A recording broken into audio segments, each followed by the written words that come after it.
to the academia in a while. It hasn't changed much, has it? Well, since we've got some time, want to go to the house of Dana? Paimon wants to do some reading! Ha! So you noticed! Well, you're too late. The Paimon you know and love is no more. You're looking at Paimon Plus, a new and improved treasure trove of travel know-how. Paimon Plus would like to find some new books to peruse. A gracious traveler like yourself wouldn't leave her companionless on her quest, right? Come on, this way.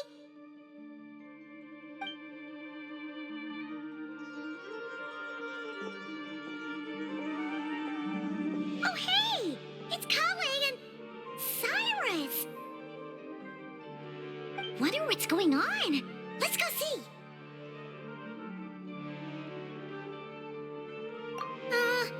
Well, you know what they say. Learning is a lifelong quest. Which means there's always another chance to read a book. But you never know when the next chance to reunite with an old friend will come along.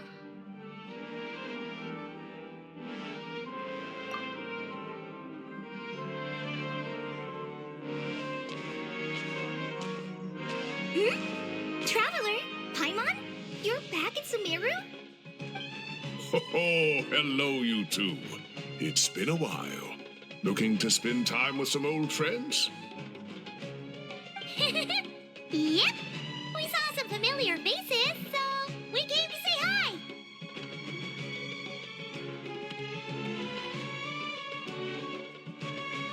Ho ho! Excuse you, associating me with that woman. And if you're going to remember me that way, you should at least mention my tomato growing skills. So he's mad about the Zaha D part and not the old man part? Well, Paimon's glad to see you in such good spirits, Cyrus. Must mean things are all good here in Sumeru.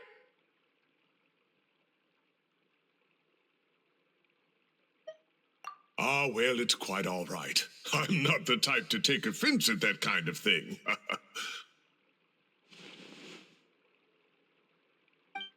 You definitely are. Anyway, what were you and Kale chatting about just now? Ah, that. Well, it was quite a spontaneous meeting. I was leaving the sage's office when I spotted Kole in conversation with a Mahamata, and it looked serious. I thought something bad might have happened, so I hurried over as soon as the conversation ended. But as it turns out, our Kole is moving up in the world. The academia even hired her as a consultant. Wow, that's incredible! Oh, it's nothing, really. Look at that, so humble. Takes after me, she does. Not at all. Not at all. No, wait. I didn't mean that to sound like I don't think you're humble, Mr. Cyrus, because of course you are. I just,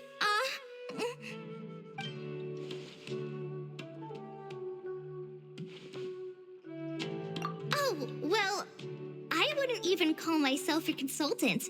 I'm just helping out. Now that the new semester has started, a lot of students and scholars are doing fieldwork for their research. But it can be dangerous for those who don't have a lot of experience in the wild. So, the academia is planning to establish an agency that provides guidance on outdoor survival and rescue for people who need it. Oh, Paimon gets it!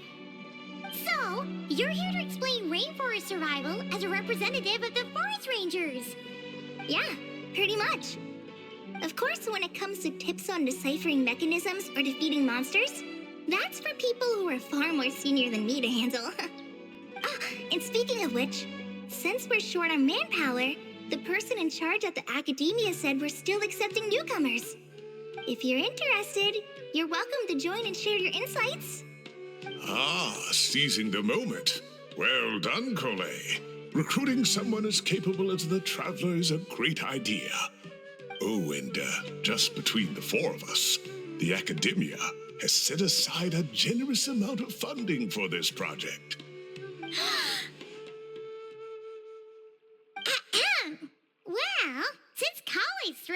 out in the ring. We should help out too. What do you say, traveler? Great! We're all supposed to meet up in Aru Village later, so I guess we'll regroup there. I was kind of worried, since Master Tainari isn't around to help this time, but now I feel much better. Yeah, even if you don't trust the Academia's eye for talent, you can trust ours for sure. And mine, of course. I have as good an eye for people as I do for tomatoes. Well, there you have it. Thanks, everyone. Oh, speaking of Tainari, how are things with him and the others? Good, thanks. All the forest rangers are doing great. Oh, but Master Tainari did mention that Sino and Sethos were heading to Gandharvaville. I'm not sure if it's for work or something else. Huh, knowing them, could just be to play some cards. I'm not sure. Apparently Sethos is bringing someone else with him too. But with my academia commitment, I didn't have time to ask for more details. Huh, well now Paimon's curious. Should we go check things out, traveler? That's true, and I'm sure they've missed you. Now that is how it should be between friends. Getting together to play cards or enjoy a meal. Yet here I am, stuck with Nephis, who only ever calls to talk about research. Well, I won't delay your reunion any longer. Until next time.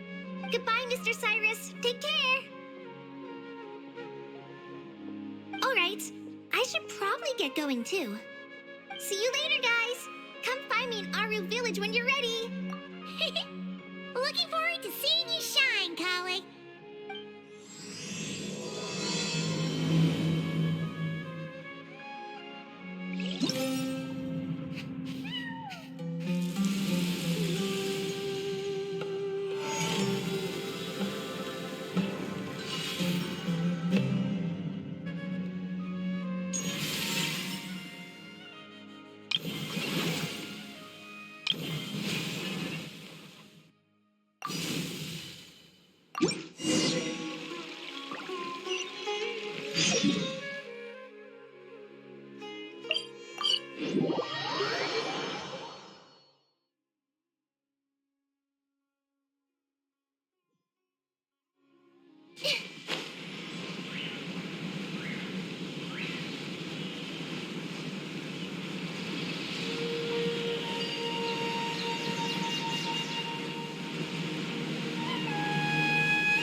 Tainari's place.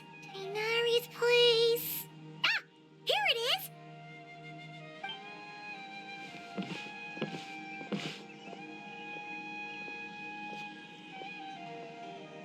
Sino, Sethos.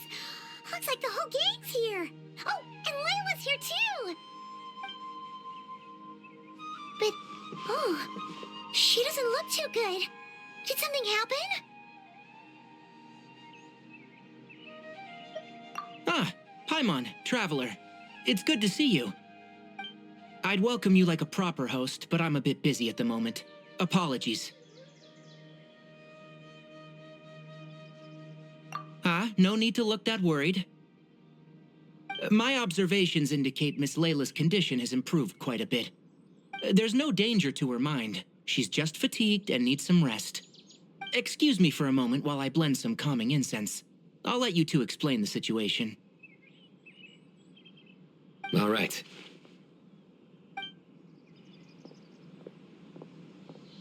What happened was, Sethos and a few members of the Temple of Silence rescued Layla, who was out in the desert trapped in a state of delirium. She had to be rescued? Oh, that sounds bad. That's all you're gonna say about it, Sino? I mean, we don't want people jumping to conclusions. That's all I can say about it. The person involved is unable to explain what happened to her, so we're limited in what we know. Sorry. My head is still dizzy. The moons. Exactly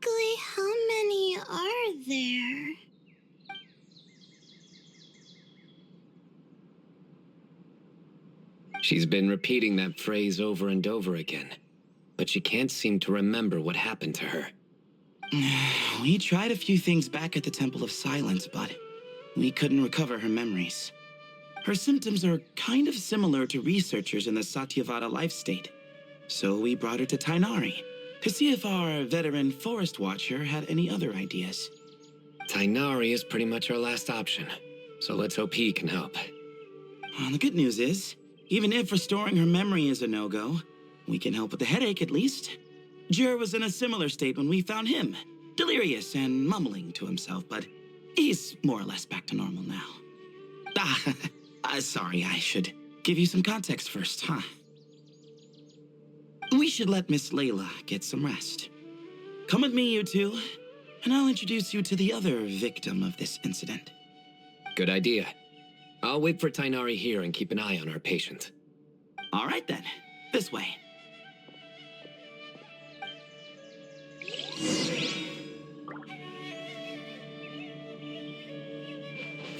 I'll have to tell Master about this when I get back.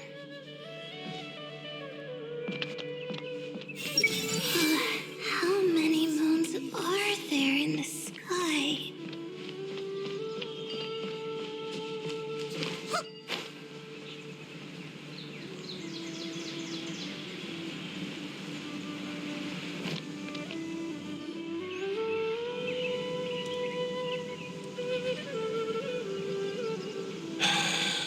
Who did the Ajalenok not offend? I just don't get it. Hey, Jur. Still musing about Aji Laynok nuts, huh? Want me to have Sino come over and tell some jokes? Might help distract you. No. No need. I'm done.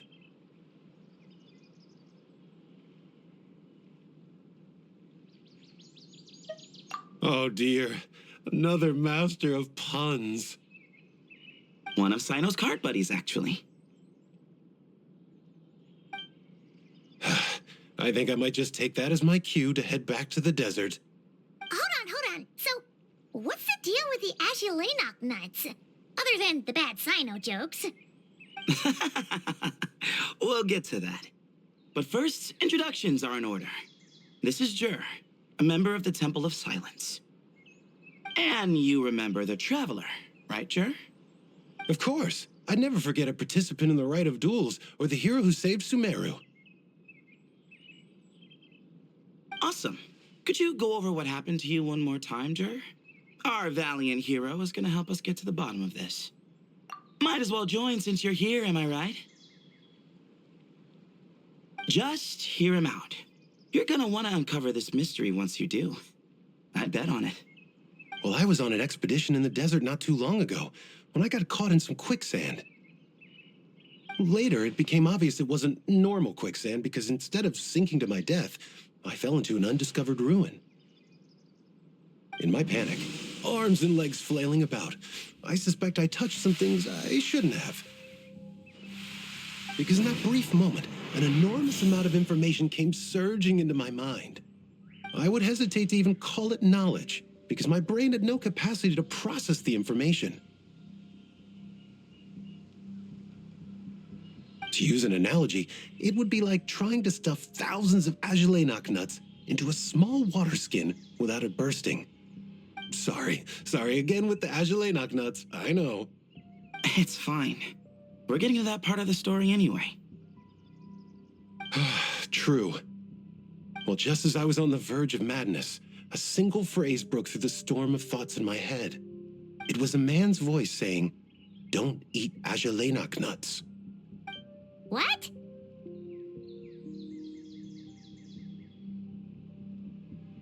I know it's hard to believe, but that's what happened.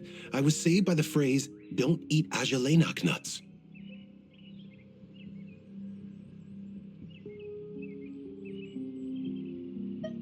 I'm not sure. I'm not even certain it was a man's voice. It's hard to remember now that I've been repeating it so much myself. Anyway, the good news is I no longer feel like my head is going to explode. Of course, the bad news is that phrase has been stuck in my head for the past few days. Wow. But doesn't it have the opposite effect? Like, the more you say don't eat it, the more you want to eat it? Yes, that's exactly right. Whoever the voice belongs to, I don't know what his deal is with those nuts. Well, the world's a big place. There's bound to be people who don't like sweet stuff. I suppose. Strangely enough, I'm starting to think the voice belonged not to a man, but a cat. A cat? How? That's the question, isn't it? What would a cat be doing in an abandoned ruin like that?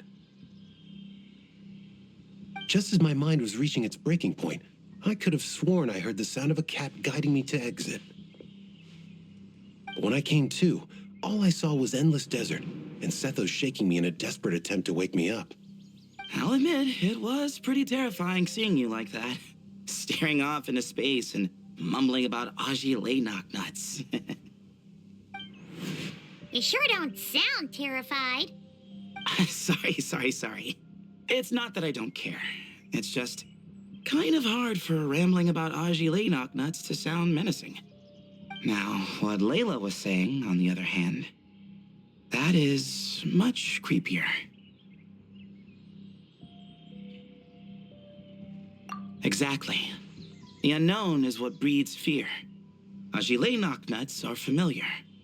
But the moon suspended above us at night? That's about as foreign as it gets. Well, we don't know that for sure.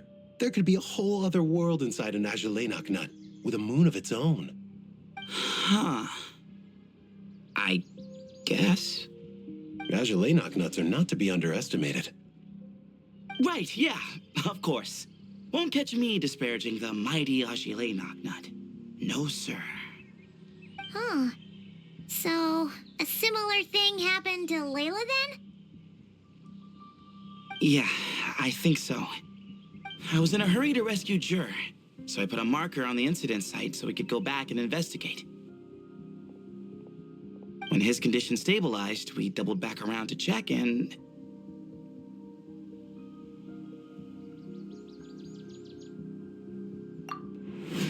Exactly. Multiple victims with the same symptoms at the same location. It wasn't hard to conclude that something is seriously wrong with that place. So, after we got Layla out of there, I had the Temple of Silence put up a warning sign at the scene and send patrols to watch the area. Speaking of, Sino, Tainari, and I are going to head back there and investigate once Layla is stable. So, as per usual, you're here just in time. That's for sure. But there's another reason I want Sino and Tainari involved in this. Because the story doesn't end there. Right, Jer? Oh, yes. Where was I? The Ajilenak nuts butted in and I... Right. Yes, the cat. As I followed the cat noises, the voice said something else. So, there are those from Tula who still endure. I thought that was strange, of course, because, well, was the voice referring to me? Records of my ancestry are rather sparse, so I'm not sure if my bloodline even traces back to that place.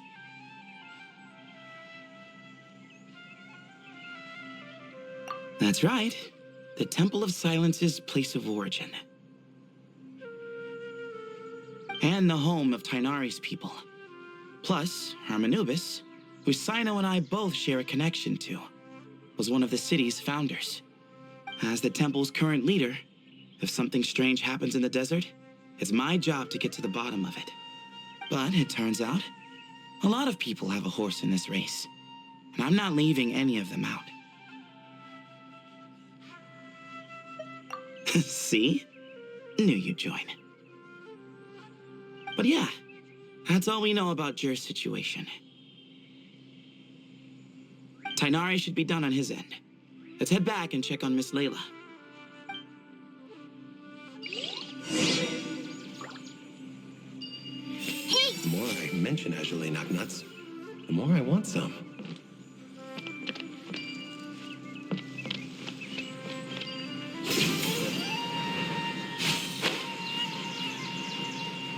Surely that little girl must be leaving soon.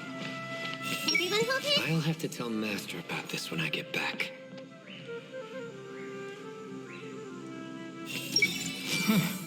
I've never seen these symptoms before. how are you feeling?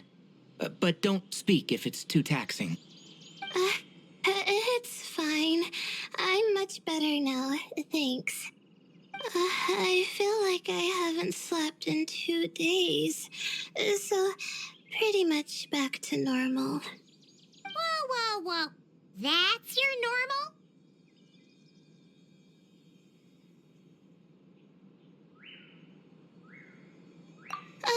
Traveler, Paimon, I thought I heard your voices earlier.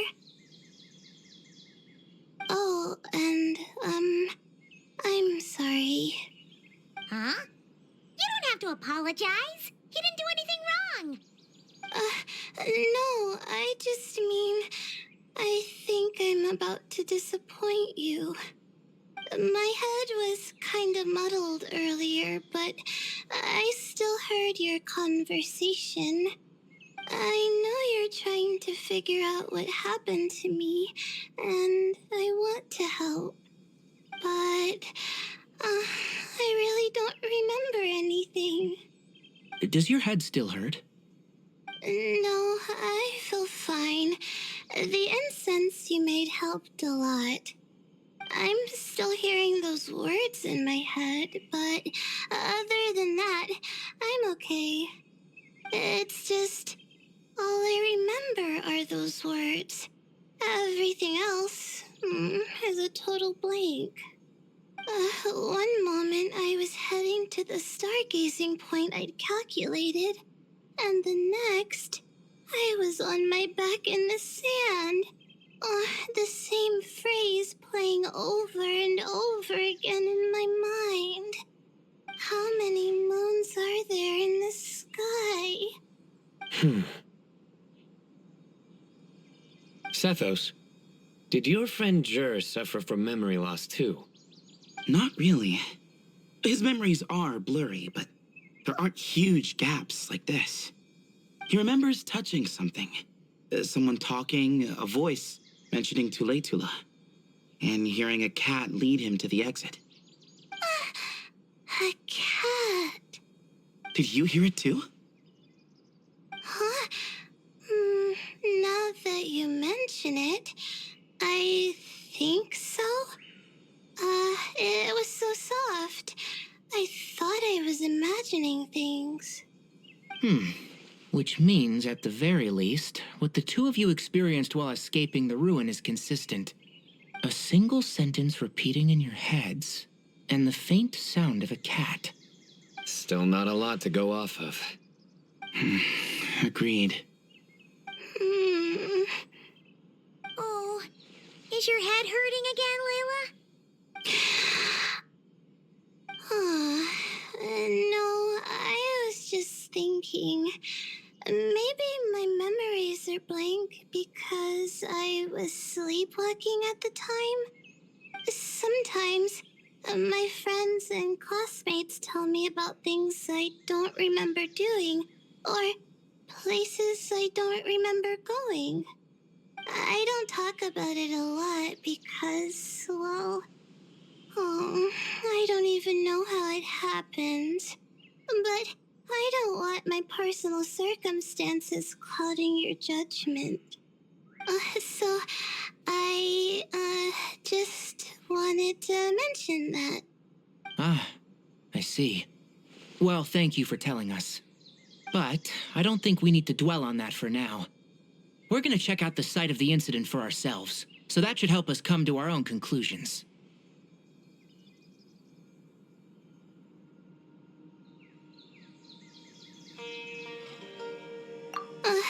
Okay.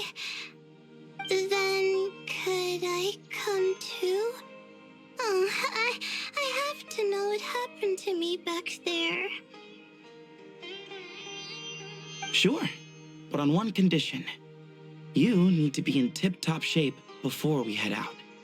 If your condition isn't stable enough before then, I'll have to figure out something else. Of course. No problem. Well, I'm more concerned about Tainari. You sure you'll be all right in the desert? You say that like I'll evaporate on first contact with sand or something. Call it curiosity. If this concerns my ancestors, I want to figure out what's going on.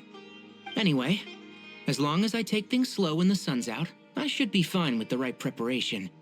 Besides, it's a good idea to have a doctor on hand in case of emergencies. So long as our doctor doesn't become the emergency. Well, if that happens, I suppose I'll just have to rely on the kindness of my entourage to haul me back home. All right, well, that all sounds good to me. Let's meet in 2 days like we agreed. Jer and I are gonna head back to the Temple of Silence to do some research in the meantime. See you in a couple days. Sounds good.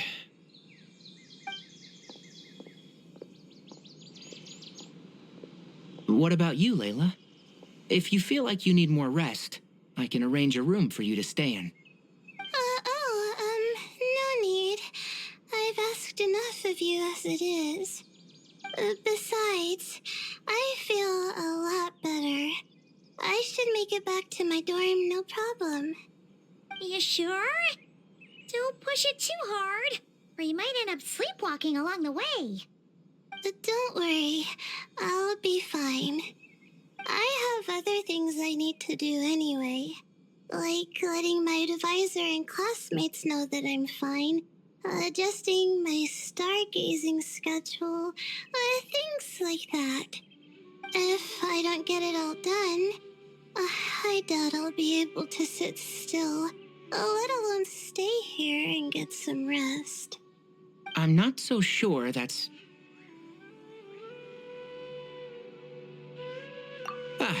a much better idea. Thank you, Traveler.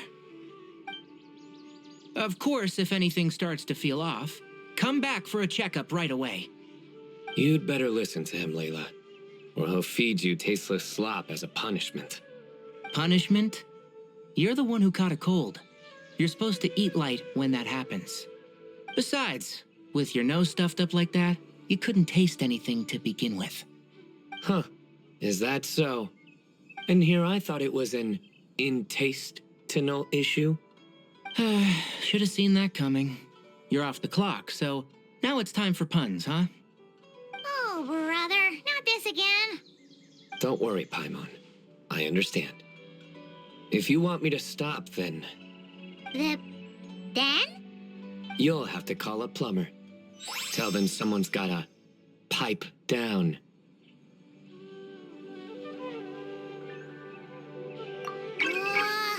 This is getting more insufferable by the second.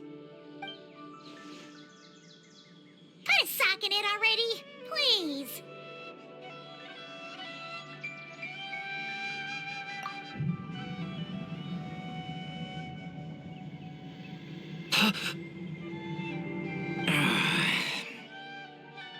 Paimon's done with this game. You win, okay? Let's just get out of here. Please. All right, you stay safe. I'll try to stay sane.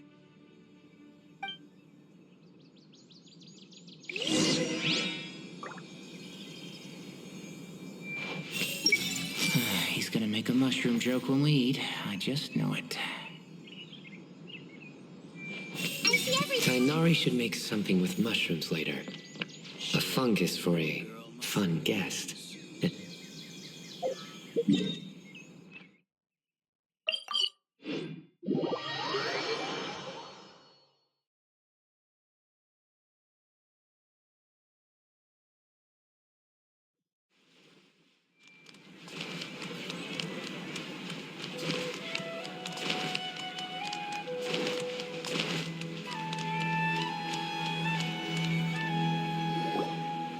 Moons.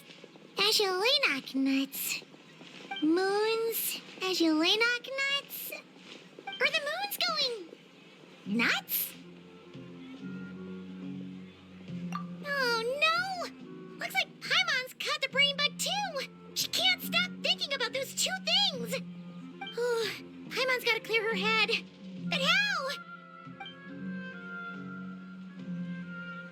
Aha! Got it! The cafe over there! Why don't we head over for a quick pick-me-up?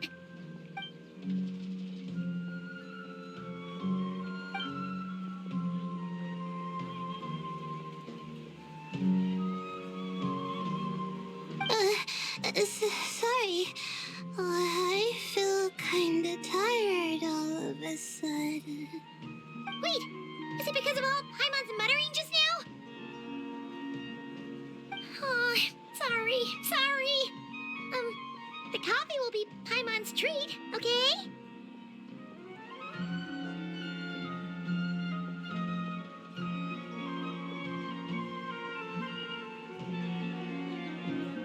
Hey, you make it sound like Paimon's stingy or something.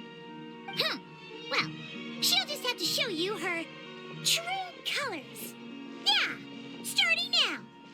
You sit tight and take care of Layla, Traveler. Paimon's gonna get us some snacks and coffee. Be right back.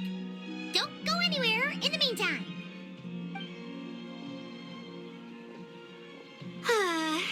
She's pushing herself again as always.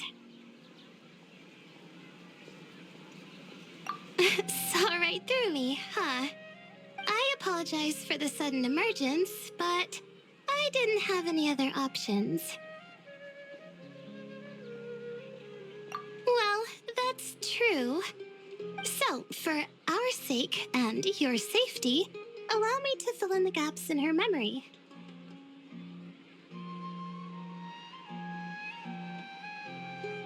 That's right.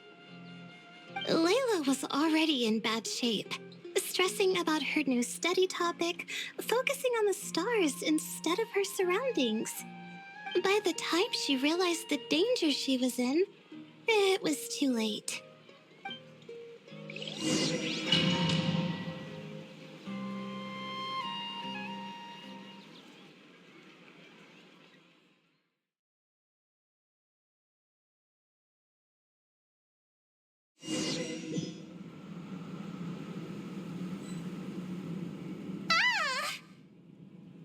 Quicksand near the ideal viewing spot?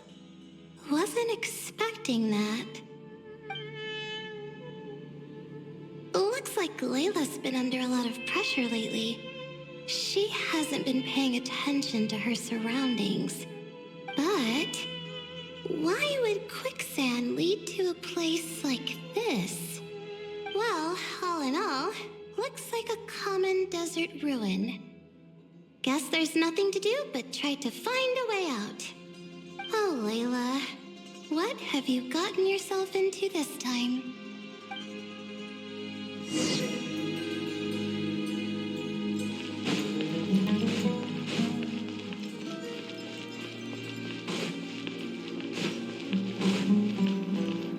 I think this door can be opened using the device next to it.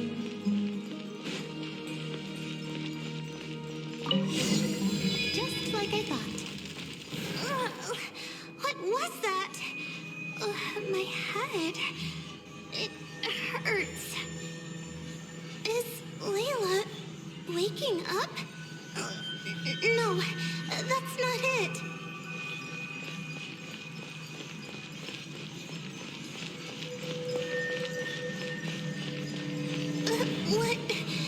What's going on? It's too much. I don't understand.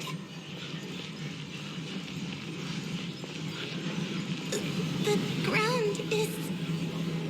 Where am I? It's spinning.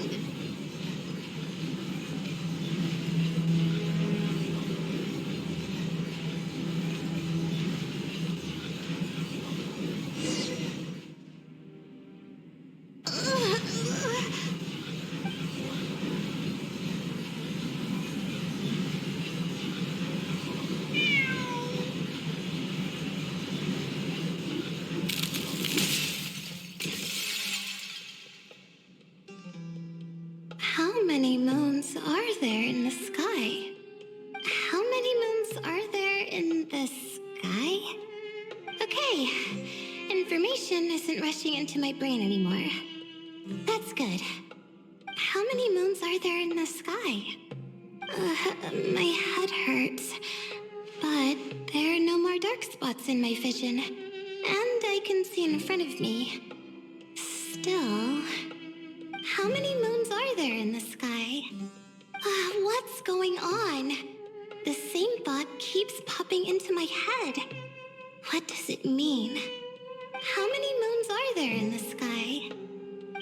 there just one? A cat? I think there was one earlier, too.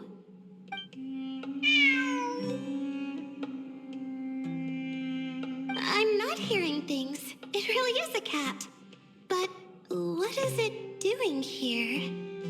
How many moons are there? No! Stop it!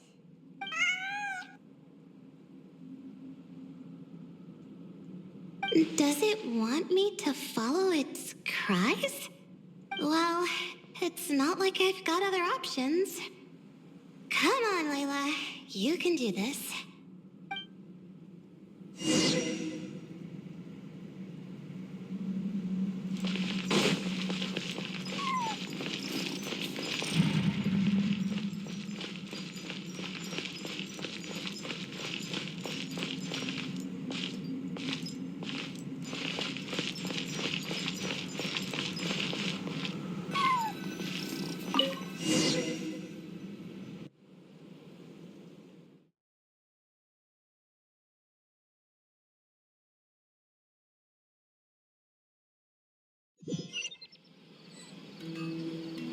And so I followed the cat's cries to find my way out.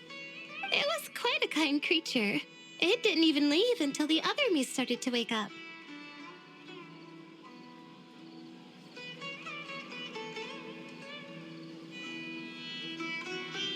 Thinking back, it all started when I touched that device.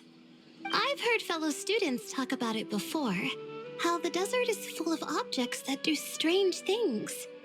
Sometimes it's just a minor inconvenience, but other times devices like that can cause massive trouble.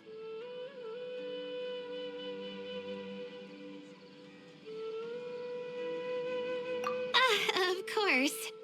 I forgot how much adventuring experience you have.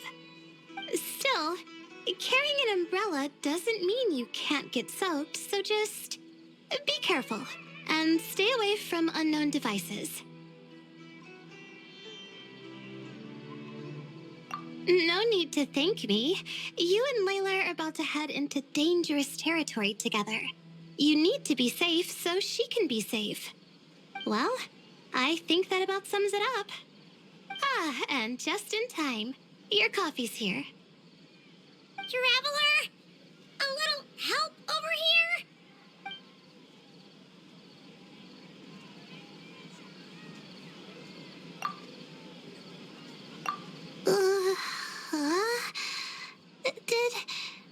Did I fall asleep? Wow! Paimon didn't even know she had such an impressive skill. Ha! Does that mean since Paimon bought this coffee, it would just make you sleepier? A beverage that puts people to sleep. Better saved for work hours, I think.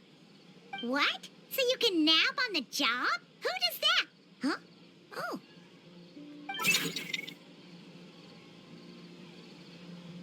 Beep boop. Oops. Oh. Oh, hey them. Kave. Nice to see you. Oh, and you too, Marak.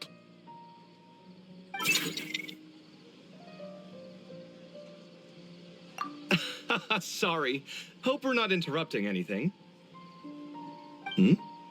Miss Layla, you don't look so good. Is everything all right? Oh, I'm fine. I was sleeping just now, so I'm still a bit. Ah, I see. And we woke you, didn't we? I'm sorry. We shouldn't have been so loud. No, you didn't. I didn't mean it like that. Sorry.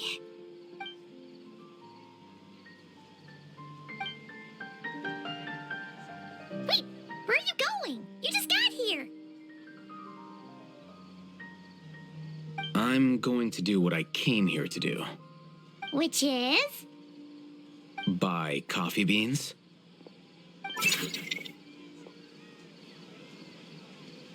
Huh? You're going too? Marak! Fine. Run off with him. See if I care. Well, Looks like I get you to myself.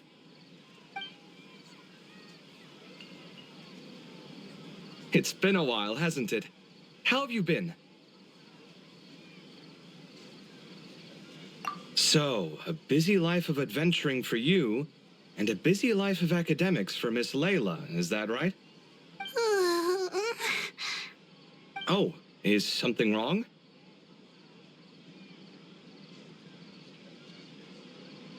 Ah, the desert's not always the friendliest place, that's for sure.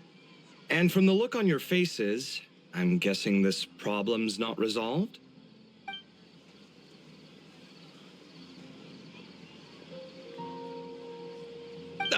Don't force yourself to talk about it, of course.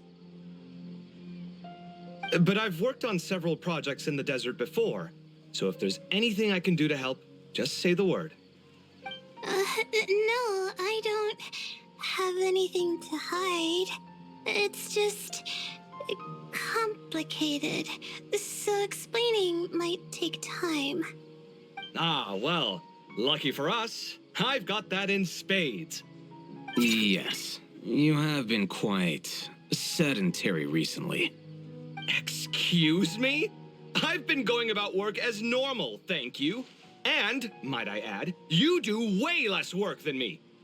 I do the amount of work that is required of me. Ah, yes, you and your stellar work ethic. The stuff of legends.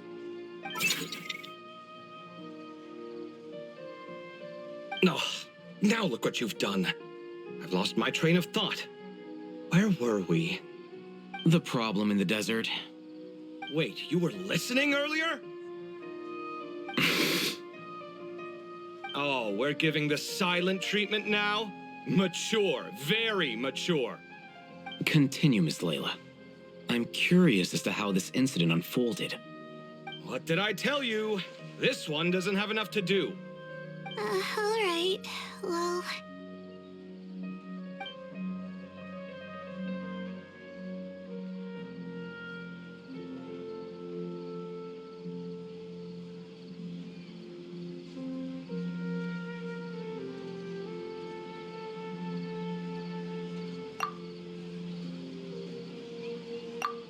Could you still use some extra hands on this investigation team of yours? Huh? You want to join, Mr. Covey? That's right.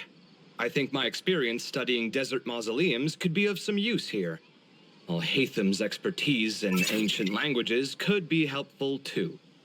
Besides, I consider you all to be my friends, and friends are supposed to help each other out.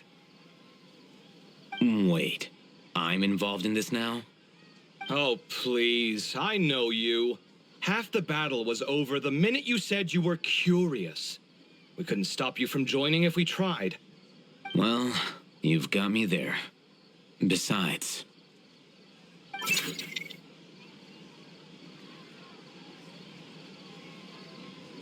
This suitcase of yours has been jumping at the chance to volunteer for a while now.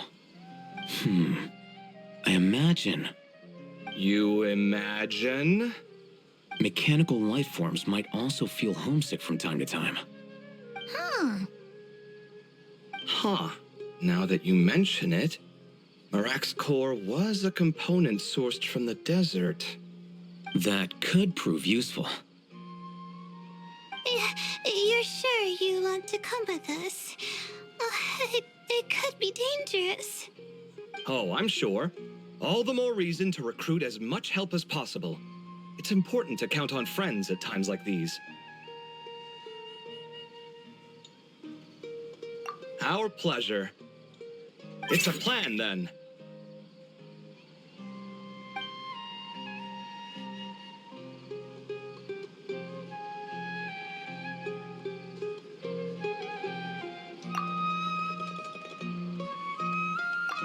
All right, we'll head back to our place to get ready. This one hasn't been on a trip in a while. Chances are, he doesn't even remember how to pack a suitcase. I'm not worried. It'll get done. Somehow. Would it kill you to help every once in a while? I do help. It's called moral support. Oh, of course. And I am ever so grateful. Goodbye, you three. We'll see you soon.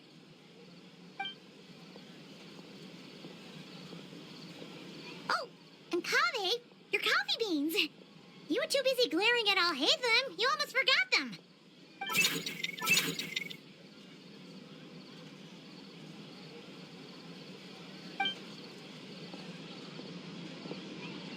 Well, we're pretty close to the academia now. I should be fine from here. Thanks for the coffee, Paimon. I feel much better now.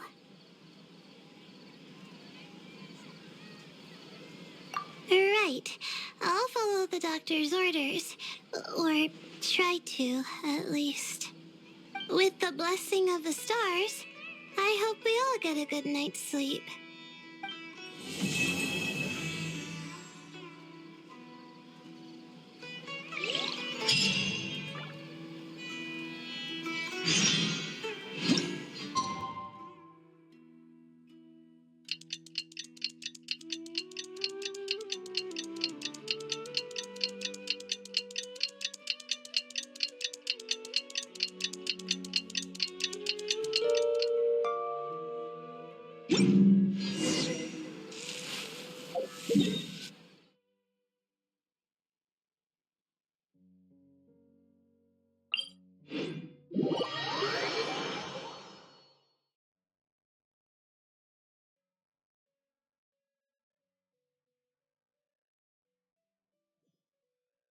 A familiar sight.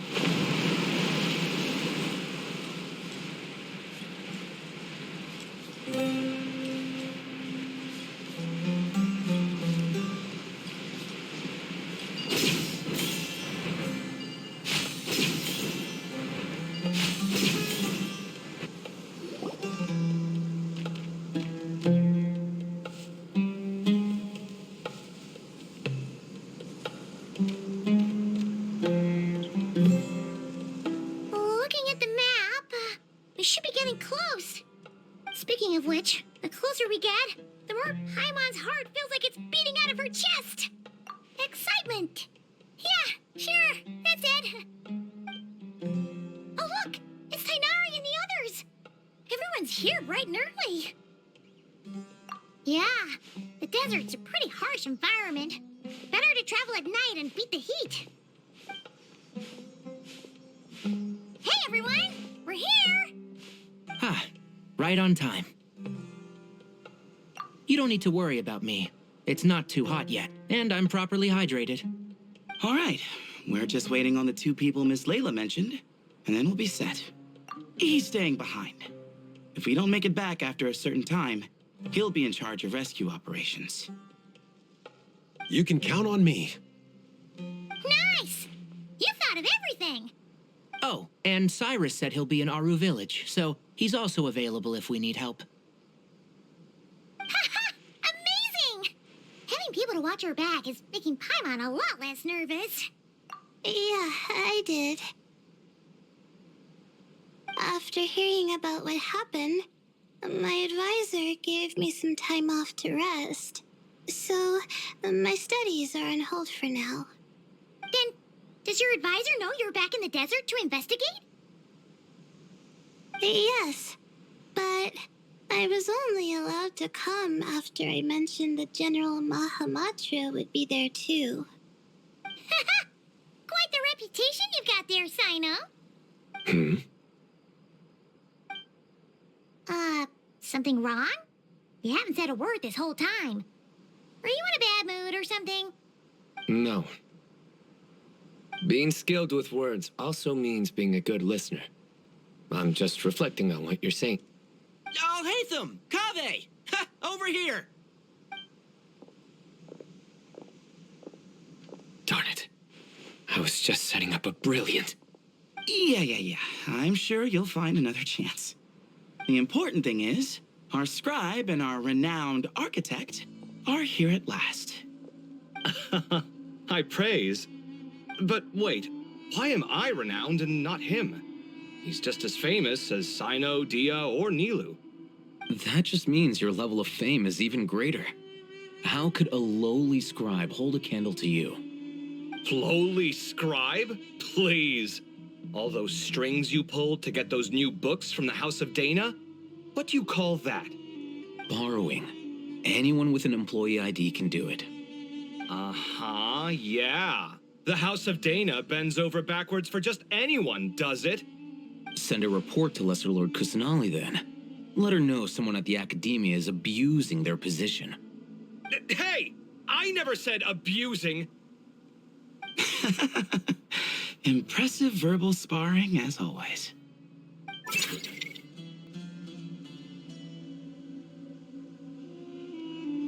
Oh, hello to you too, Marak. Well, looks like your assistant is raring to go, Kaveh.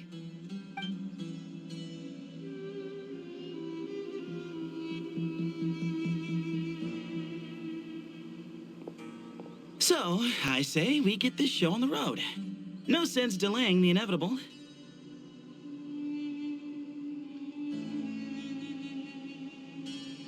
No need. We're in this together, remember? Sure. This is the entrance, yeah? Yes. Perfect. Then, if we're all set, let's get moving.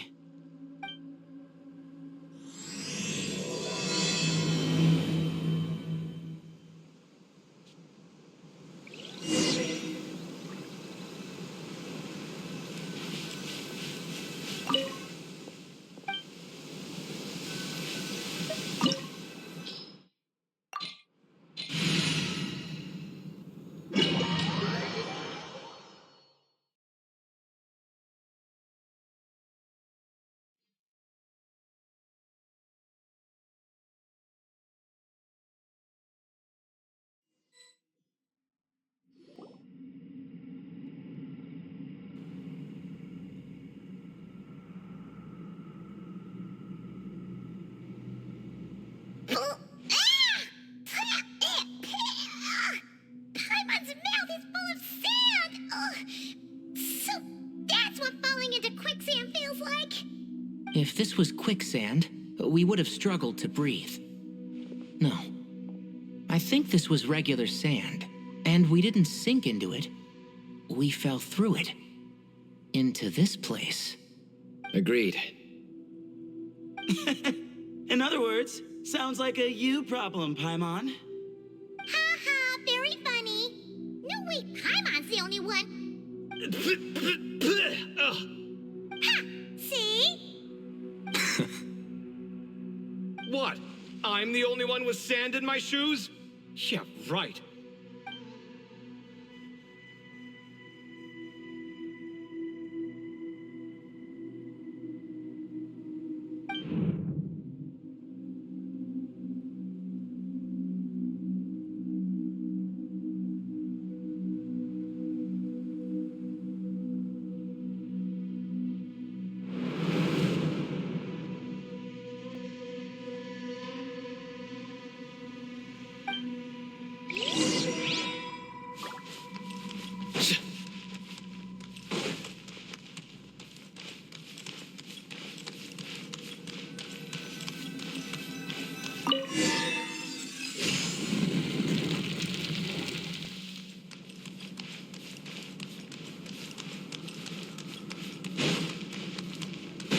Whoa! There are monsters here? Drew didn't say anything about that. Probably means he didn't run into any. Because we're just unlucky. Not the best sign of what's to come. He'll be fine. Let's just use up all our bad luck and get this over. We stand condemned!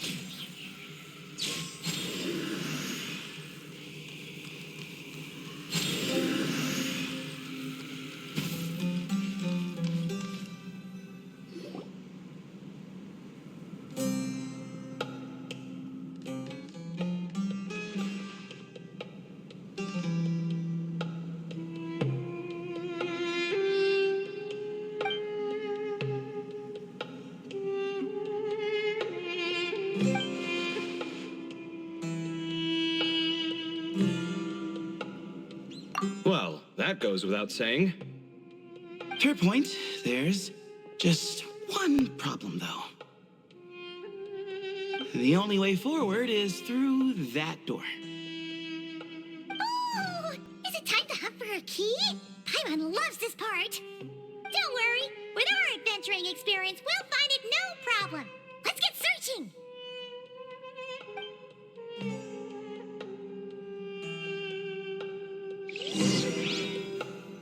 Marak, wait!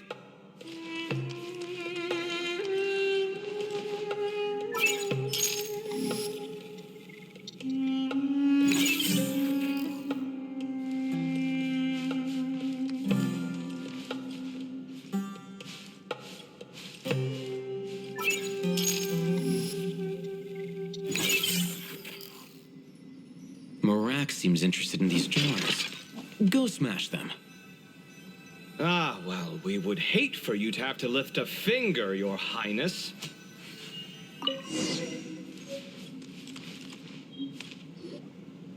Marak, this isn't really your old home, is it? No idea what that means, but Marak does sound pretty happy. So, mechanical life forms do have the capacity to miss home. A novel discovery. Well, with Marak leading the way, we should be safe, right?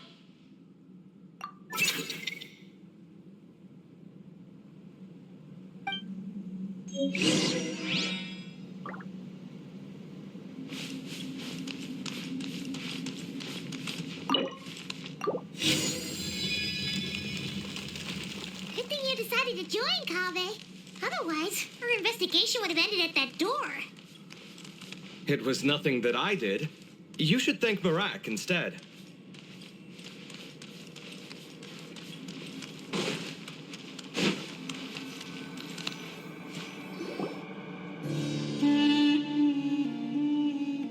Hold on. At this rate, Paimon's gonna lose her title as best guy to a mechanical suitcase.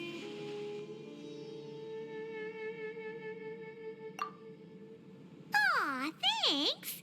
Hey, wait. What do you mean, useless? Well, no weird mental symptoms so far. I'll take that as a win. That said...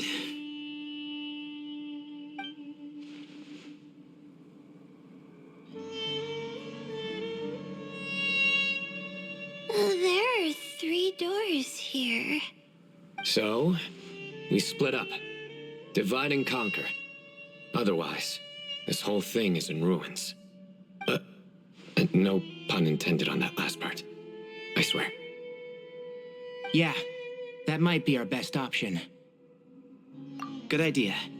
And the minute things go south, we go back the way we came. Ooh, this is getting exciting! So, who's teaming up with who? Paimon calls dibs on the Traveler!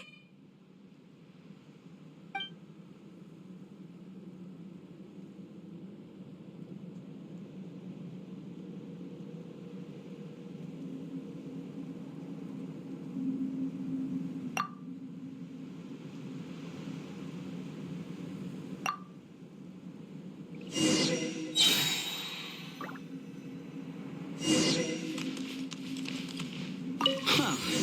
This takes me back. Last time we were in the desert together, the 2 of you came all the way out here to gang up on me. Oh? Sounds like someone's holding a grudge. Just what I like to hear. If you're still hung up on that last one, just name the time and place, and we'll have ourselves another thrilling... duel. Huh. What's with the awkward pause? Were you expecting me to stop you from saying something stupid?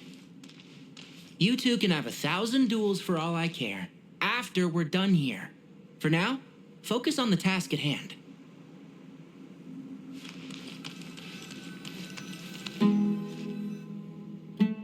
This chamber is huge. I can't even imagine what it's used for. Oh. What's wrong?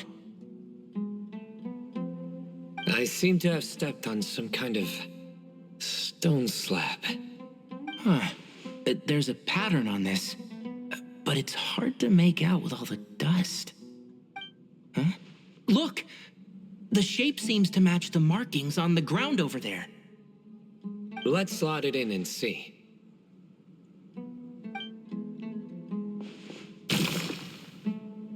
And we have a match. Looks like we need to find the other 3 broken slabs. Let's search the area, but be careful where you step.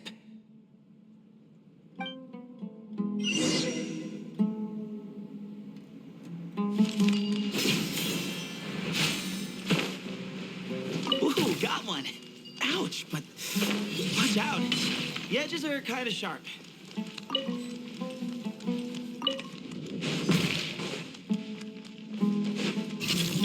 Enshroud! I'll uproot you! Where you heading?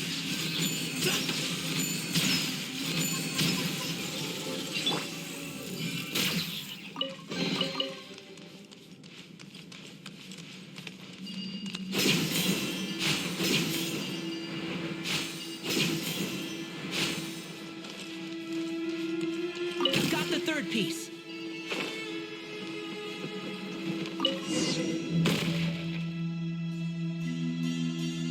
We just need one more. Huh. Look, a cat. Could it be the same one Jer mentioned? I don't think we need to worry about startling him. He doesn't seem afraid of people. Yeah. If anything, it seems like he wants us to follow.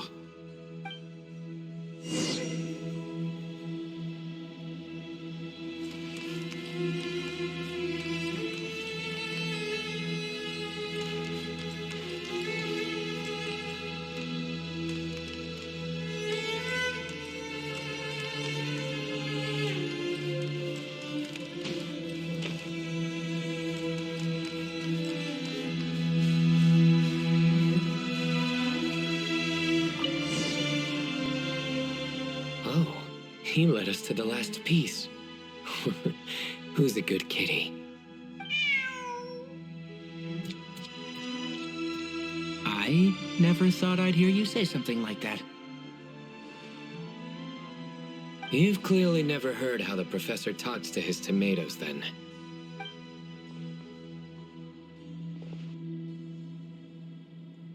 All right, well, that's that. Now, we need to figure out how to get rid of all this dust. Behold, the great Vayu Viastra. Be honest. You've been waiting to say that for how long now? Just activate the mechanism.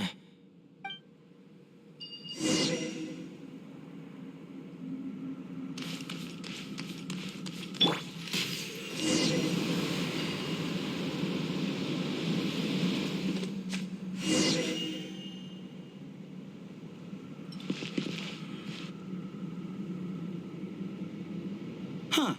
It worked. It's a picture of... 3 Hermanubises? That can't be right. The ears aren't vertical. Not true. And the looks fall short. My hat is much better looking.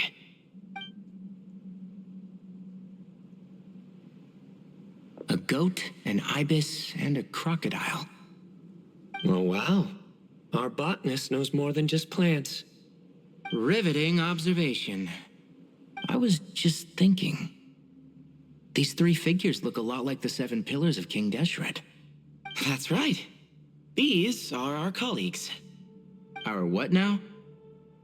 You sure about that? Just kidding.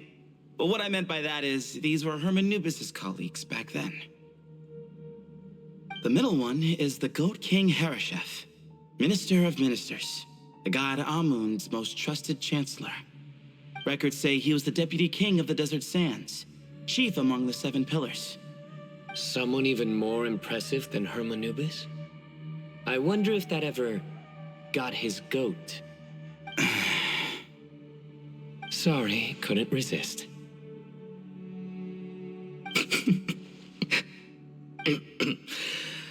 Okay, that was a good one.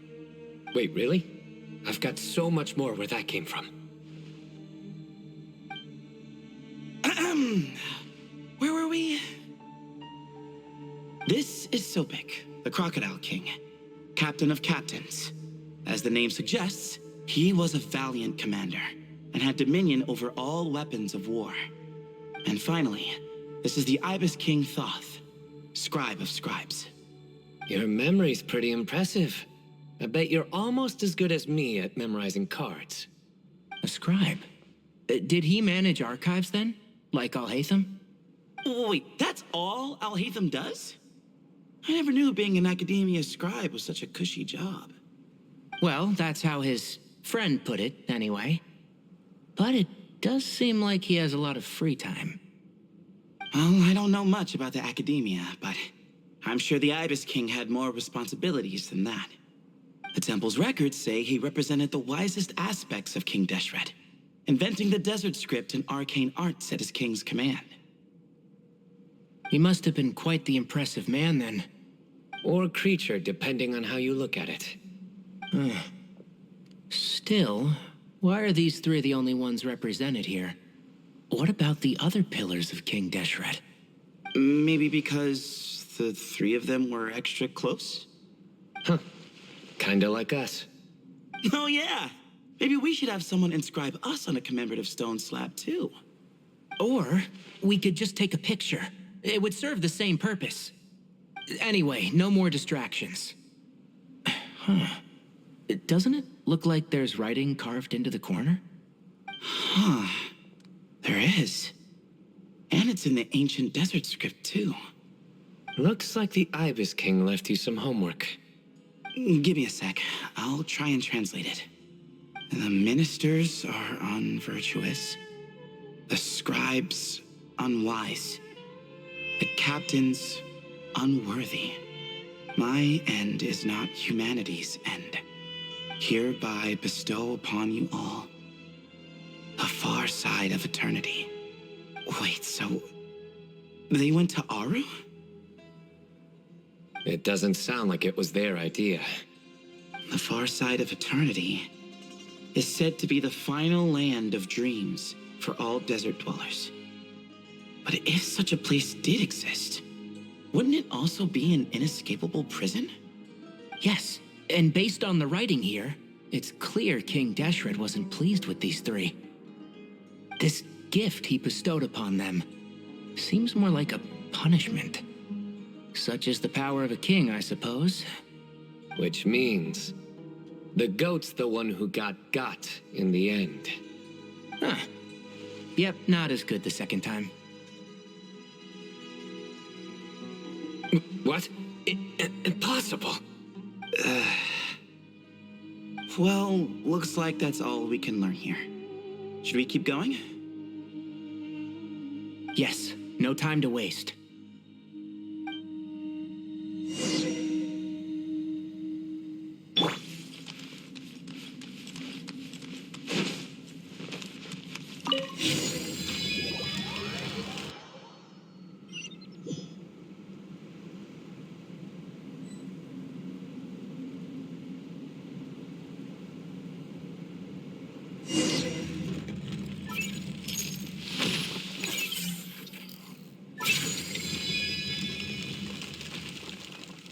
Jeez, who knew a suitcase could be so fast?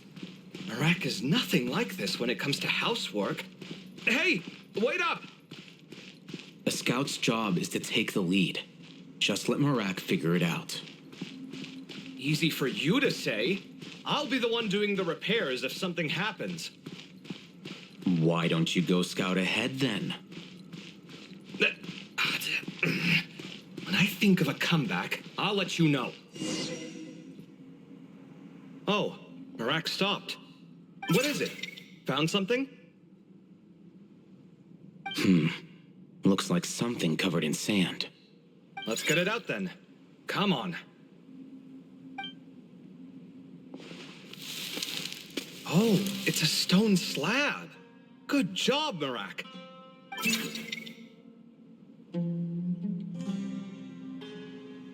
Let's take a look. Huh. Looks like this part of the picture goes over there?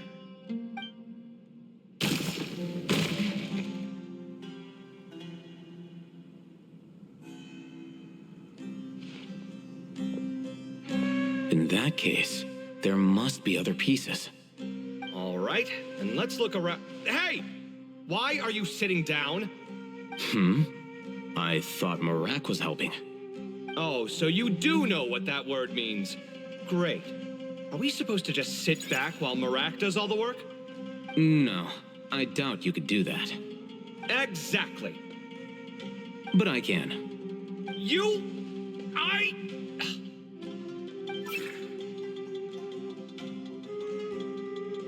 See?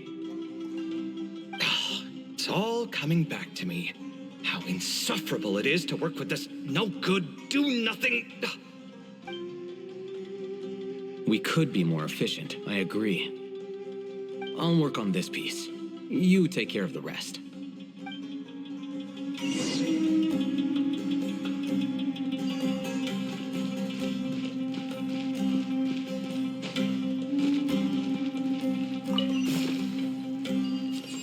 Here you are. Found one!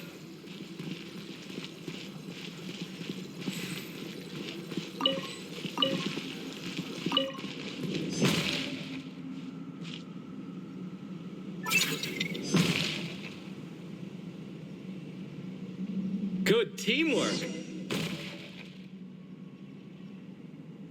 Looks like we found them all. The pieces fit together like a glove. But we can't see what's on them. Turn around. Huh? Look. Oh, I've seen this before. It can create strong winds. It's just what we need to clean off the slab. Come on, let's... Hey! Don't worry about me. If I sit here, I won't be in the way. Oh, you don't want to be in the way? Then sit right in front, so the device can blow you straight back to Sumeru City.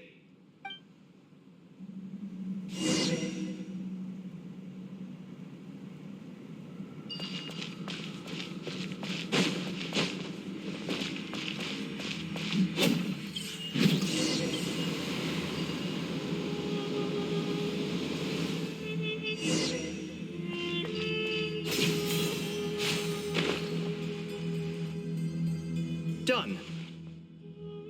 Huh. That's one big cat. And there's a shattered crown.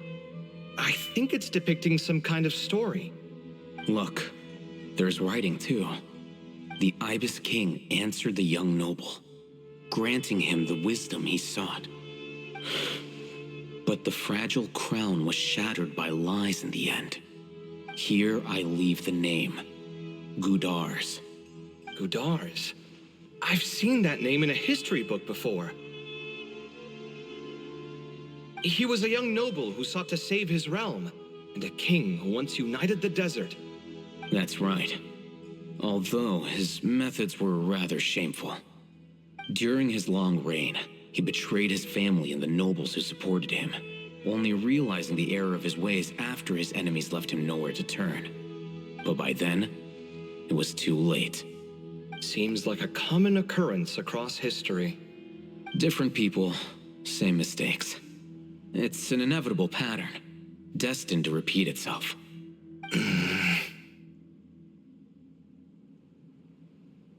The writing mentions the Ibis King, but a cat is depicted here. Does that mean... So far, what's depicted on the slab seems true to history.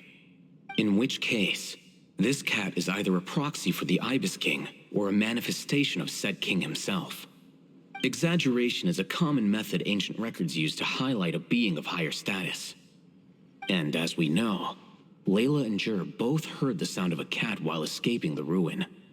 You're saying the Ibis King, one of the legendary 7 pillars of King Deshret, is here, still helping those in need? I'm saying we can't rule it out.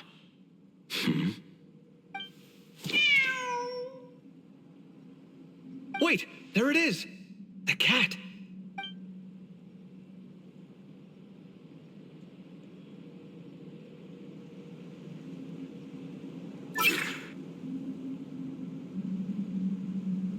Ah! Marak went after him! The cat's showing us the way forward. Come, let's follow. Okay.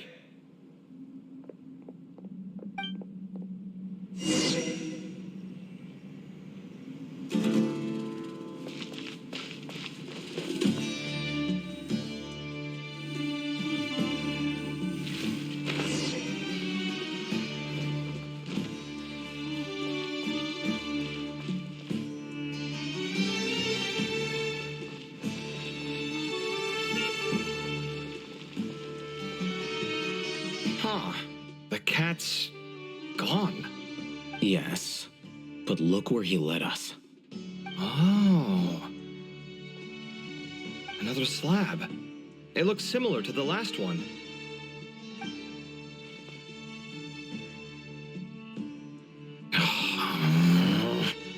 Oh, by all means, take your sweet time. Wouldn't want you to overexert yourself.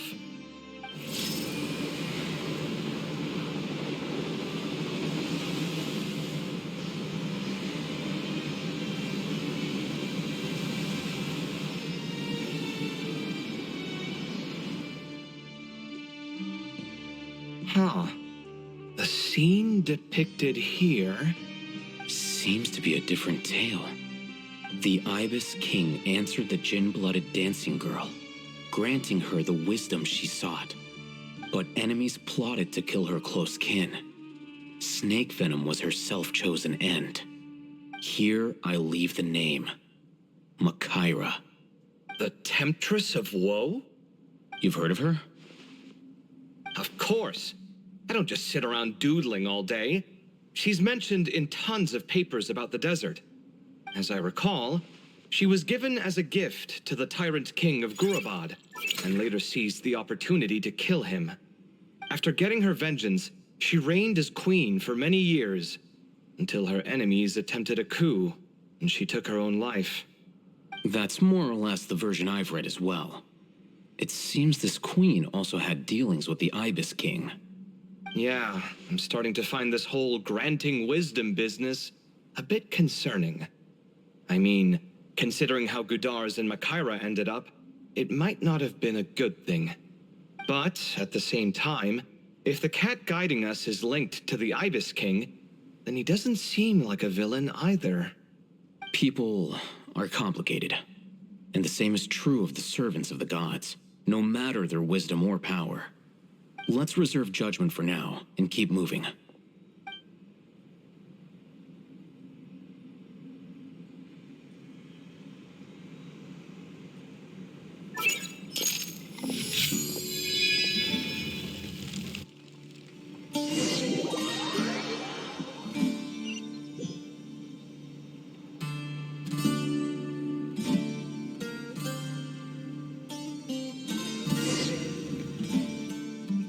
Oh, Paimon meant to ask earlier. Have your memories come back, Layla?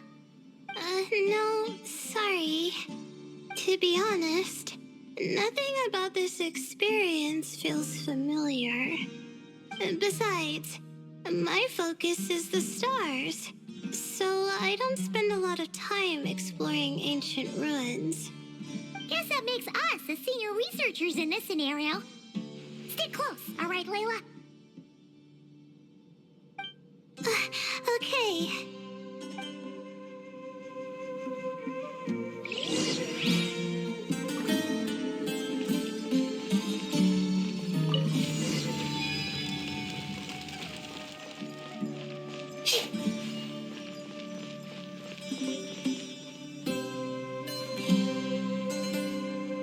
Wow. What a tall ceiling. Yeah. But for such a big place, it's so empty. Like no one ever lived here. Sure must have been boring to live in ancient times, staring at ceilings all day. Now that you mention it, I've heard some people used to draw star maps on their vaulted ceilings. Some might even make them transparent to better observe the movement of the stars. It sounds so nice. Stargazing from the comfort of your own home. Wait a second. I think I see something up there. Huh? How is Paimon supposed to do that? Oh, right. Flying. Duh. All right. Sit tight, everyone. Adventurer Paimon will be right back.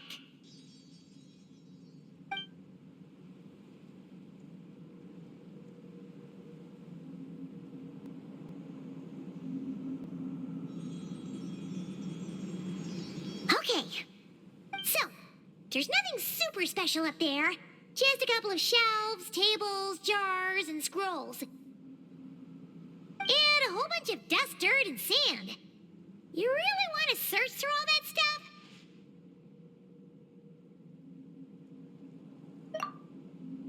Well, when you put it that way... Come on, then. Let's see what we've got. Paimon's hoping for something super valuable.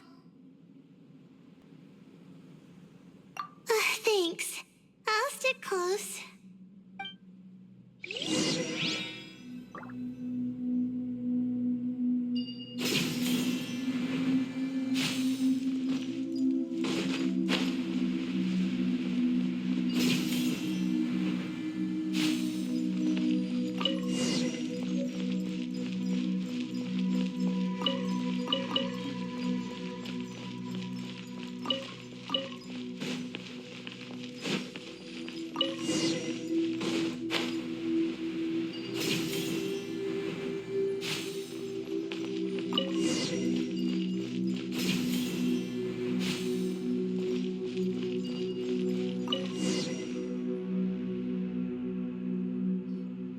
I think that's everything. Most of the documents are in the ancient desert script, except these ones.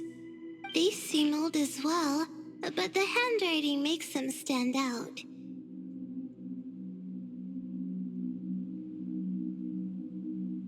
Right!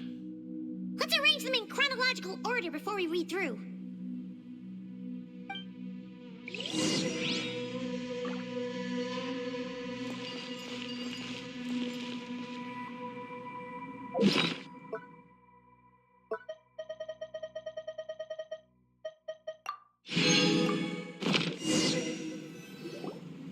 Okay, now let's take a look.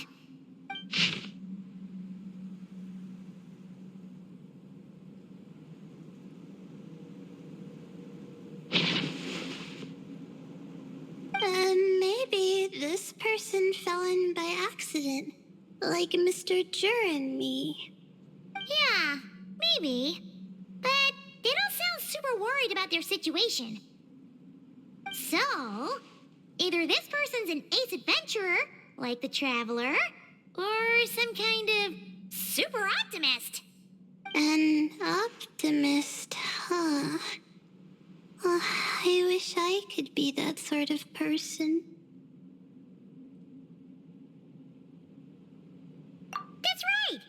You're detailed and passionate. Great qualities for an adventuring buddy. This optimist seems super obsessed with exploring every corner of this place. That could have gotten them in big trouble for all we know. Well, I appreciate the compliment. It's almost magical how words like that can make you feel like you can do anything. I only wish that magic could last a little longer. Until I figure out my new study topic, at least.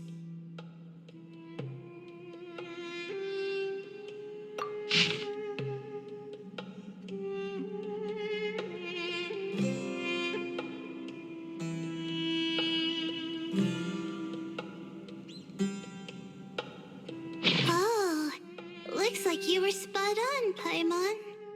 See? Told ya! That's what happens when you don't think things through. And all this talk about seniors and juniors, he was a student just like you, Layla. Whew, he sure talks a big talk for a student, though. You'd think he was some kind of old scholar instead. Huh. What is it? Did Paimon say something wrong? No, not at all. I was just thinking, and this might sound rude, but the way this person speaks is just so... you notice too. I mean, it's good that he helped treat his companion's wound, but it didn't seem like it was out of kindness. More like he was looking out for his own self-interest, or thought he could get something out of it. I don't know. Maybe I'm reading too much into it. Yeah. If you're both in this dangerous situation together, wouldn't you mention them at least once? If it were Paimon, she would write down the name of every single person she was with. No one would be able to get away. Actually, I find Paimon's approach quite sensible. It makes sense from a safety perspective, too. That way, if anyone came to the rescue, the notes would be able to tell them everything they needed to know. Whoa! That's genius-level thinking. Well, I learned that from Madame Farzan, actually. I'm not speaking from personal experience or anything. Oh, no! I'm just a student. It's fine. You taught us something, so you're our teacher. Simple as that. Anyway, from the looks of things, the student who left these notes behind was pretty weird. Let's keep reading.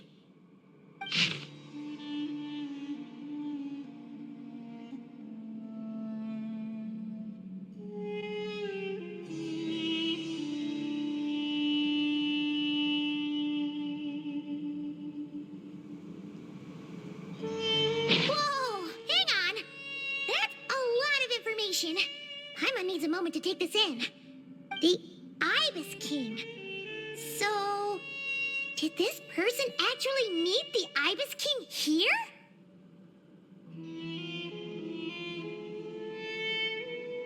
Sorry. Who? Jeez, not again! Stop teasing her, Traveler! You know she was asking about Nefer. Anyway, Nefer's, a friend of ours. And she's mentioned the Ibis King before, but not in much detail.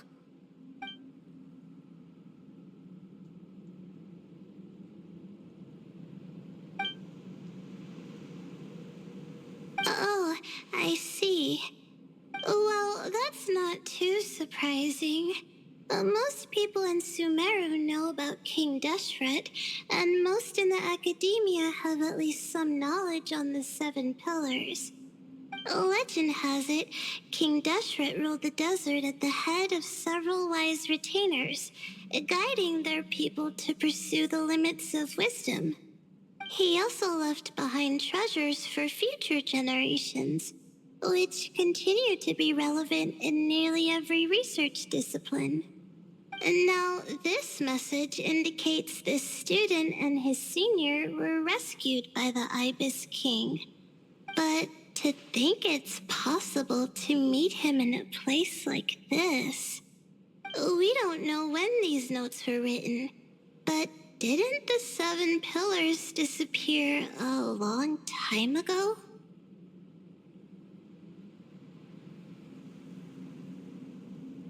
Yeah, the notes made it sound like his powers were restricted. Also, the mention of this form? What is that supposed to mean? I'm not sure. Let's keep reading.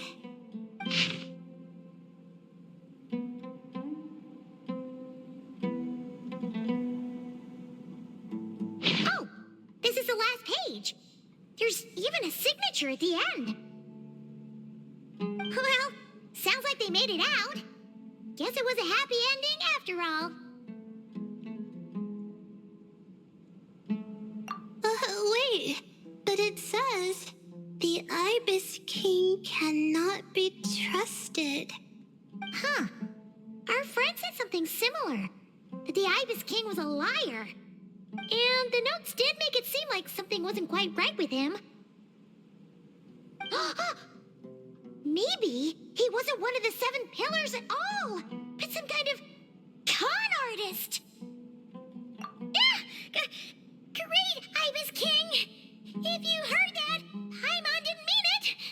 Please forgive her. Don't trap us here. I think Paimon raises a good point. Let's keep our guard up just in case. Alright, I think that's all the clues around here. How about we... Oh, it's Narak! That means Kaveh and the others should be around here, right? Hello? Anyone up there? Can you hear us? Yeah, we can! You know, sound travels just fine in an empty chamber like this. You don't have to shout.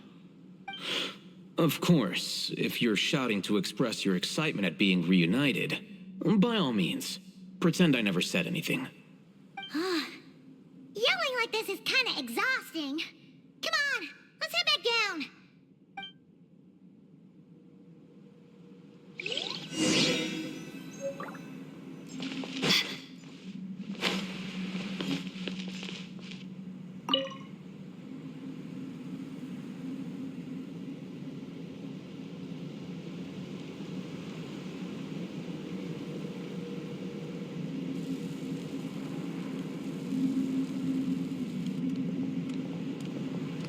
Wow. We all ended up in the same place, huh? Yeah, what a coincidence. Indeed. Or as I like to call it, the chai factor.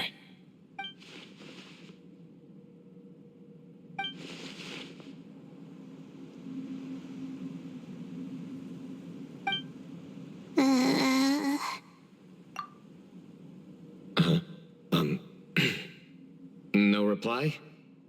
Just say it. All right. Because it's spice to sweet brew again. Oh, hey, that's a new version. Oh, wait, what? You've never heard that one?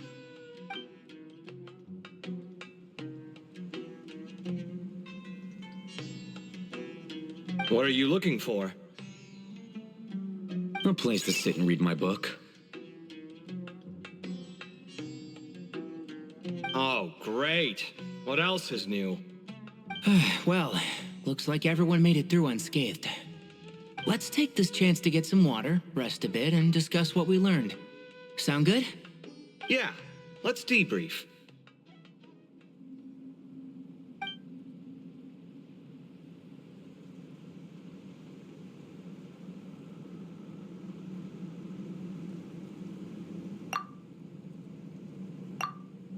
Okay, so we all learned a lot, but it feels like we ended up with even more questions. Yeah, but one thing's for sure. This place is tied to the Ibis King in some way. Hey, Sino. You're the current representative of Hermanubis. Can you call him up for a sec? Of course. Just let me sense his presence.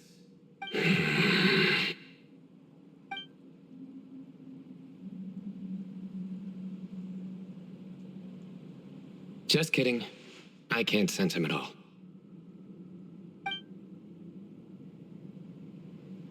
Jeez, Sethos. Did you set him up for that one? What are you, a two-man act?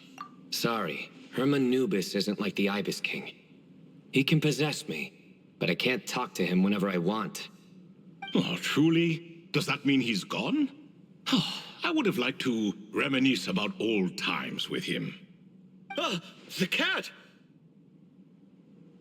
It speaks! Of course it speaks. In fact, it is not an it at all. You do me a great offense. My apologies. Esteemed cats, sir?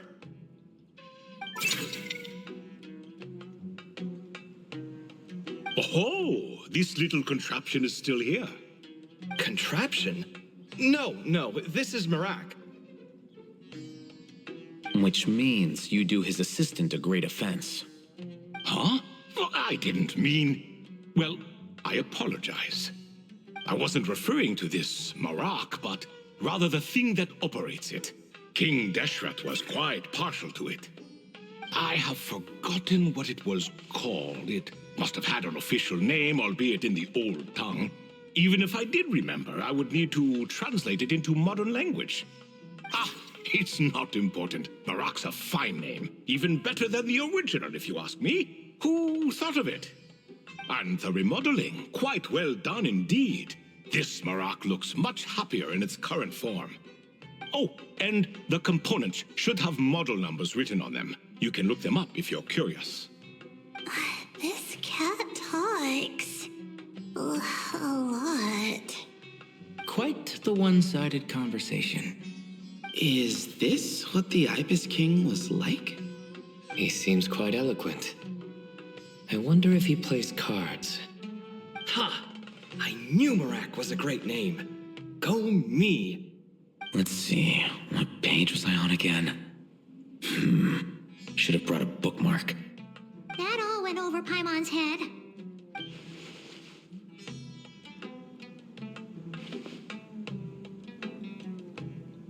Hello indeed. For you to know my name. Yes, I was not mistaken. You are special among your companions. But you are all guests. It is only proper to invite you in. Come then, this way.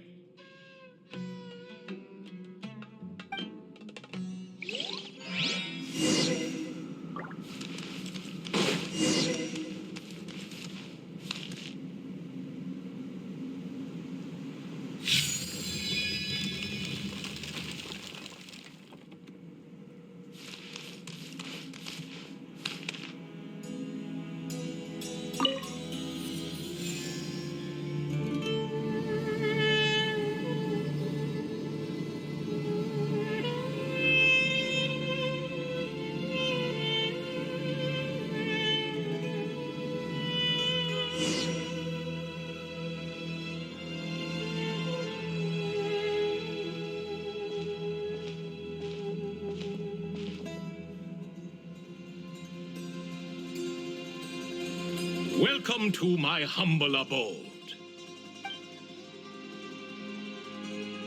Oh, your house sure is spacious, Lord Ibis King. I fear it's not quite what it used to be. In fact, it has long ceased to be my home at all. It belongs to the descendants of the cats I once raised. Such adorable creatures, aren't they? Take the one I'm borrowing here, for instance. A chubby fellow with such lovely fur.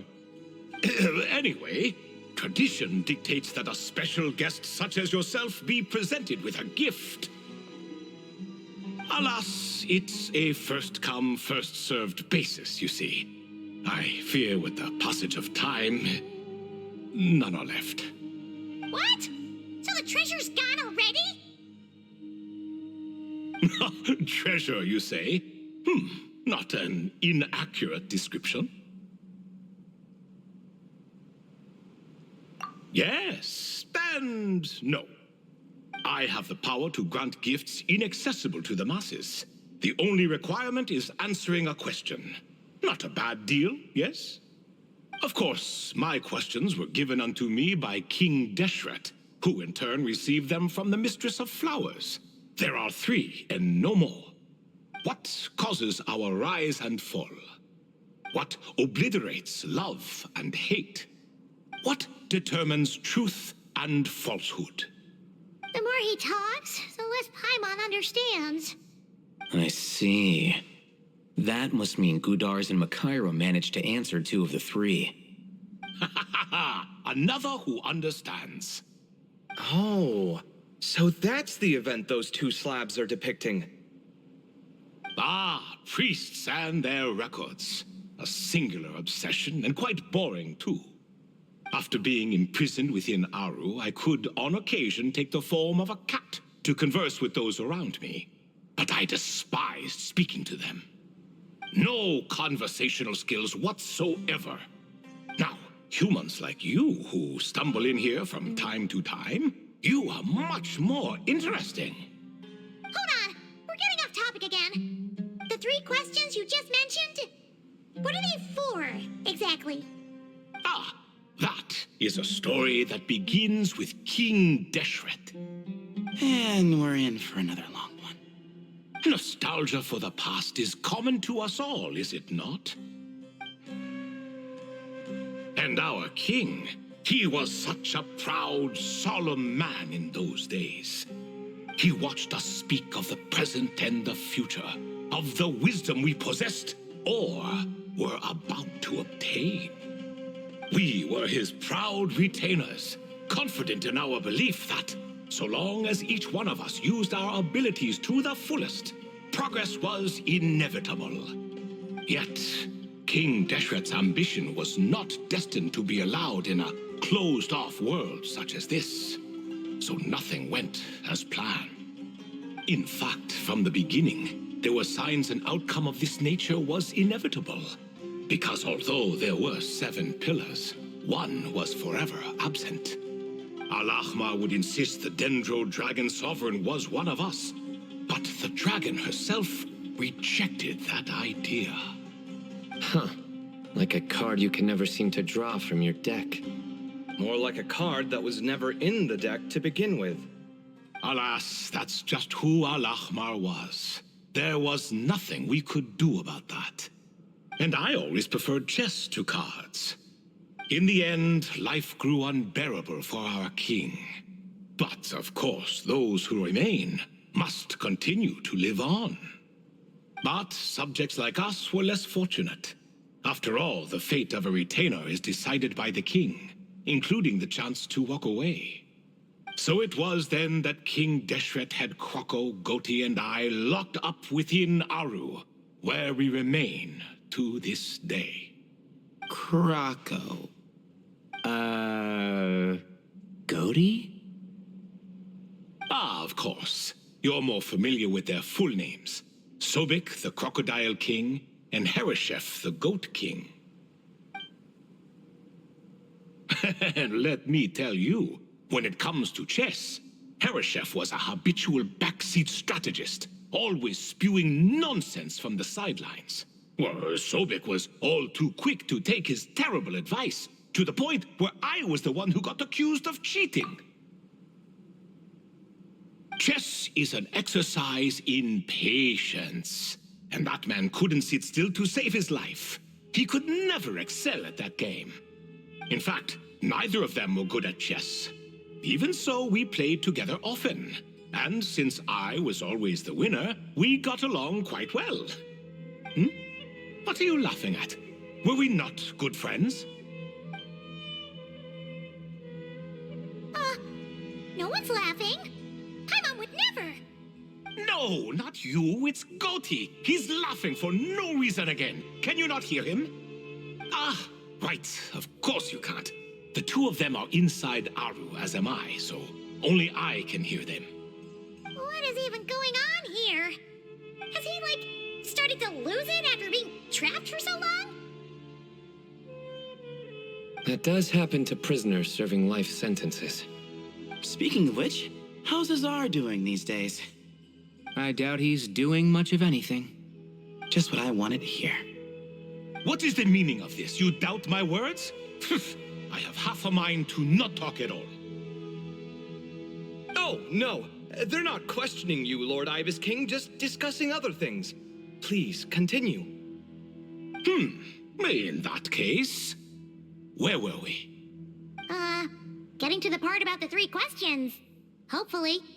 Ah, yes, we're almost there. Before I entered Aru, King Deshret said I could be released from my eternal seal if I chose humans who could provide the correct answers to those 3 questions.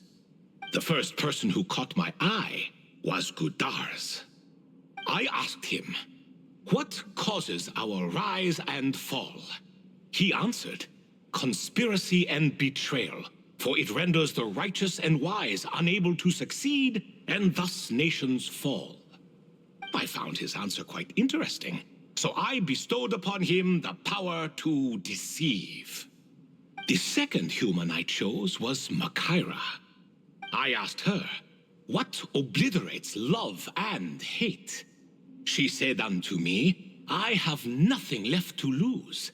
Vengeance alone can quench both love and hate. I found this to be another fascinating response, so I granted her the power to be loved. But both of them ended up... Now then, young one, riddle me this. Did their answers point to this fate, or was it the power I bestowed upon them that determined their end? I'm just an observer who doesn't understand their circumstances, so I can't answer. A clever reply. I do not wish to comment either. It is all in the past at this point. My only wish was for their answers to be acknowledged by King Deshret's rules and bring me one step closer to freedom. As for the final person, her fate remains to be seen, so I will not reveal her name.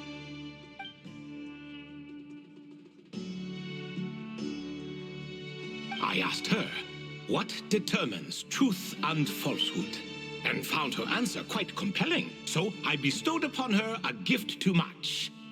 As you can see, however, I have not been freed, so it's clear the answer she gave at that time was wrong. But alas, 3 people were chosen and 3 questions were asked. So now all I can do is wait. Wait until her wisdom is in line with the rules set forth by my king. Until she has found the true answer to that question. No wonder there was no third stone slab then. Or perhaps you're just not ready to include her in the story. Though that might be a generous interpretation. Well, it's not merely because her story remains unfinished. As the remaining priests of this place left or passed on, there were none left to record the events that followed. Besides, stone slabs are few and far between in the Great Red Sands. In the sprawling desert, very few things or people even manage to leave a trace. But sometimes I can't help but wonder, if that young man from several centuries ago had been willing to answer my question, would I have left Aru by now? Wait, so there was someone else? Of course, it has been thousands of years after all. All sorts of people have stumbled upon this place, but I only chose the special ones. That young man had such a singular intelligence, though his companion, by contrast, was rather average.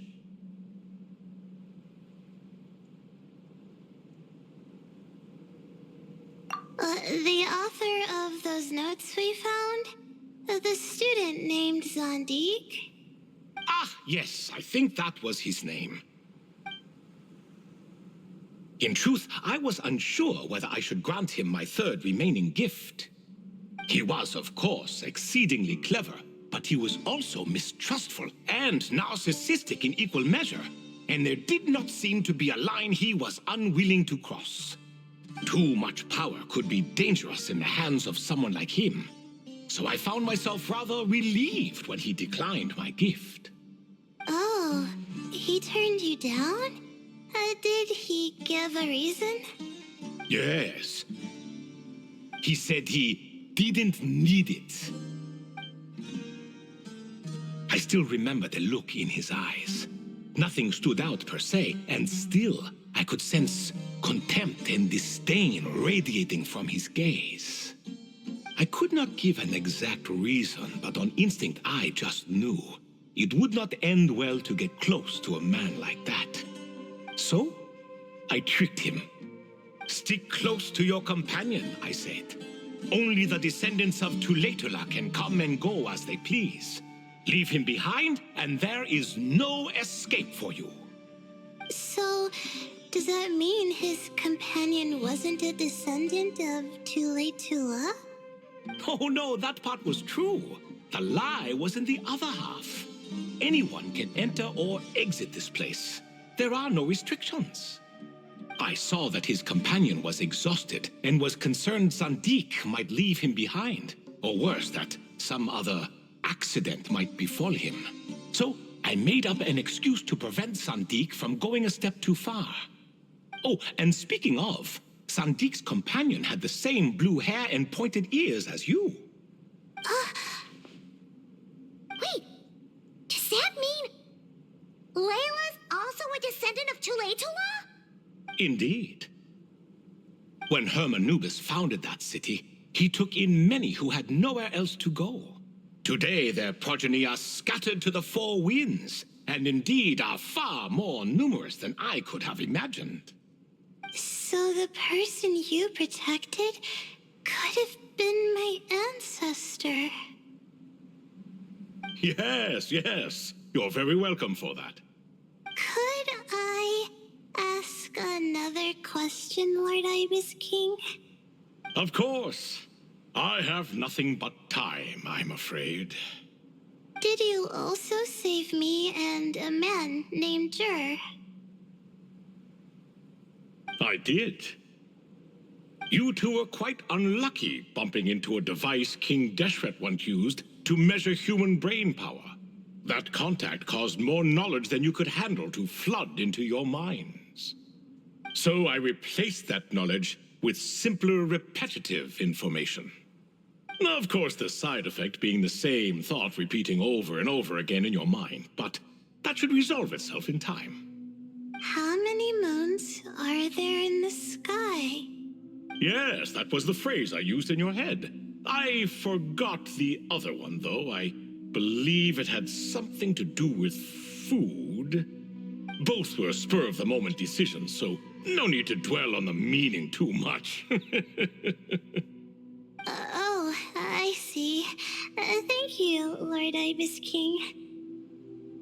As I said, young one, you are most welcome.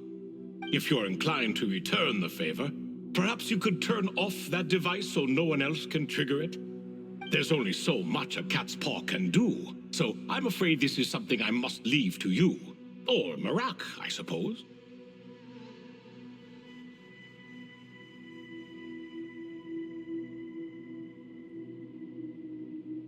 Oh, splendid! Another one bites the dust. Such is the fate of things here. Day by day, little by little, the remnants of ages past fade into obscurity.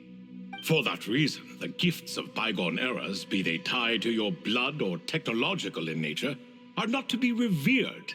They are tools, nothing more. Disrespectful? I simply make the most of what I have. Besides, our king has been gone all these years. What good does it do to revere him now? Oh, are you talking to the Goat King again? No, Croco this time. He's pestering me for another game of chess. Says he wants to even the score. Wishful thinking, if you ask me. If we counted one push-up for every loss, he'd owe me 300,000 by now. Of course, that's just a rough estimate. I've never kept count. It appears that's something you like. Being someone unable to be defeated. I suppose so. All right then. Time for me to extend my winning streak, and for you all to head home.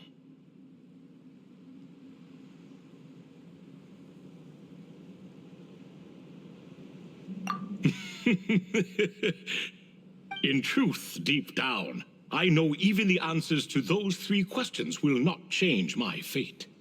But that is for me to reckon with. Go on now.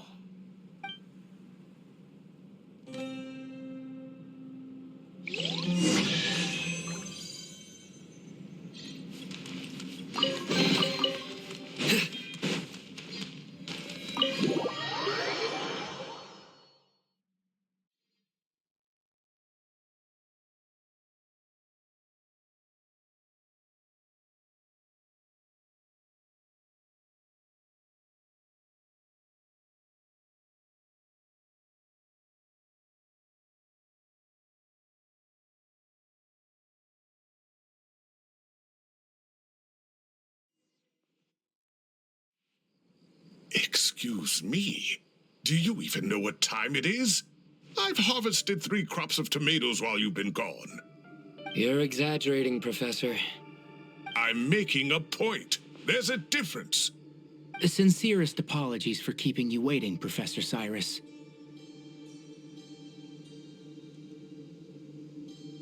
See, that's what I call manners. Now, are any of you hurt? Nope. It went way smoother than we expected, actually.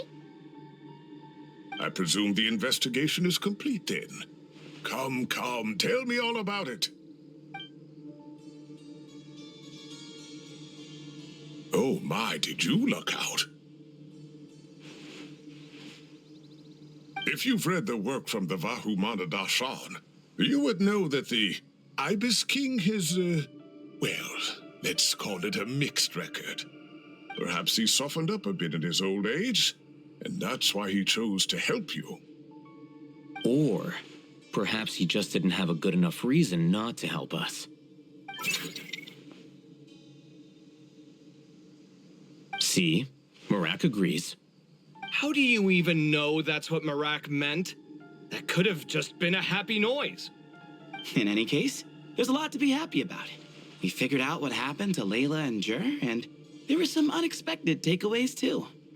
Yeah, I never expected to learn about my ancestry. I've always thought of myself as just an ordinary student. I never would have even considered something like that could be true.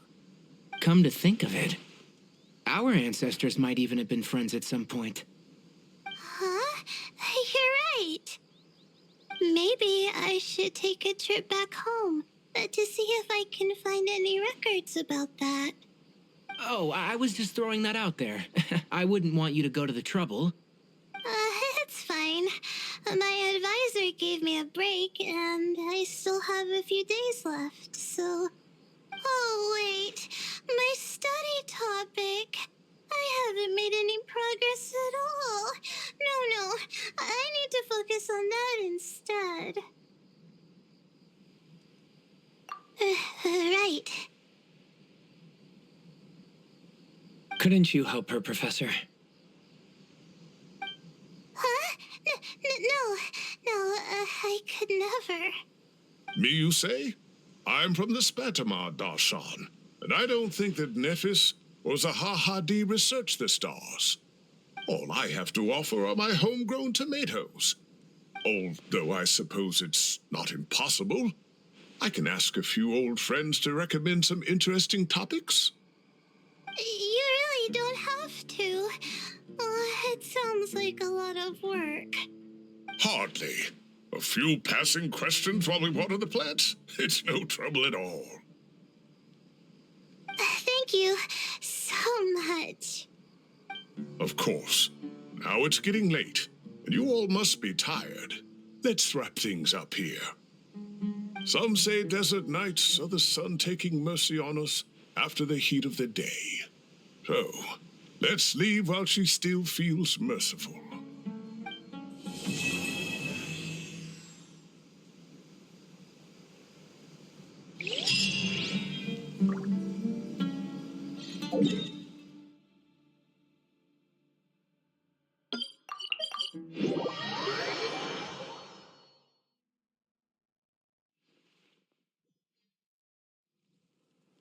Traveler, Paimon, over here!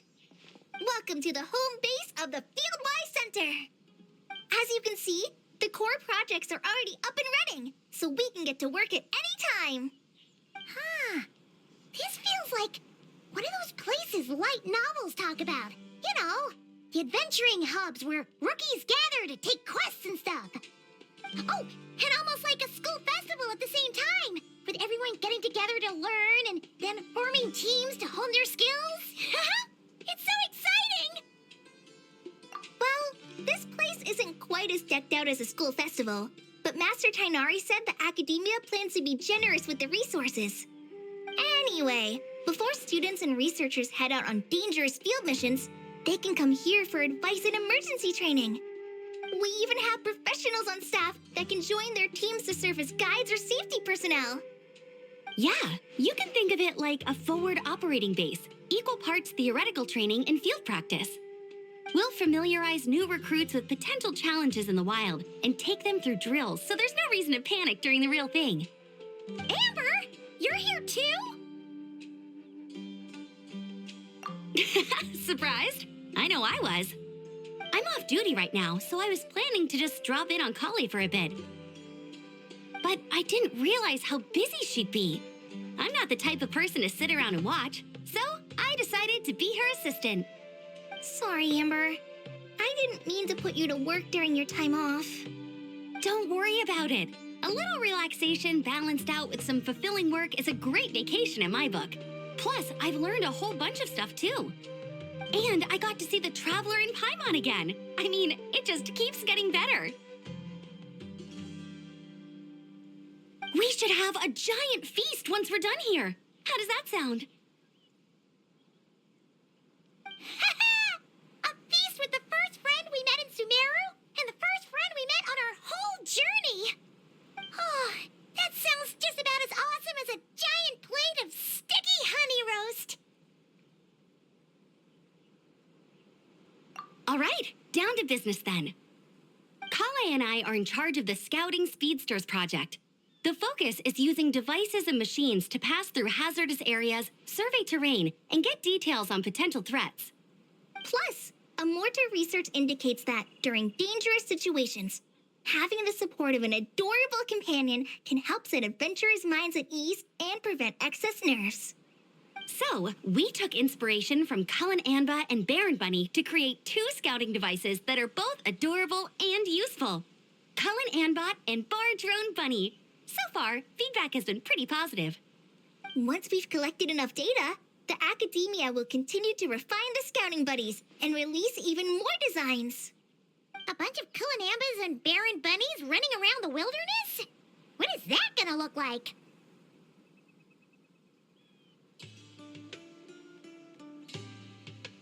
Plus, with you to guide our 2 little scouts, we'll be able to obtain some great data.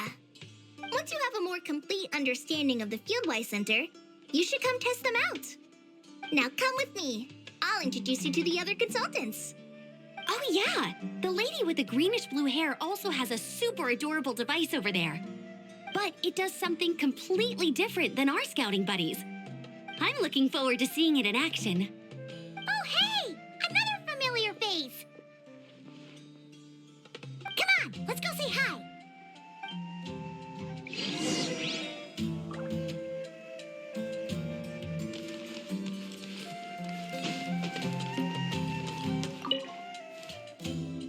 It's really that popular. The internal locomotion mechanism is clever enough, and the execution on the terrain recognition, remote control, and weight detection modules isn't bad. But the appearance...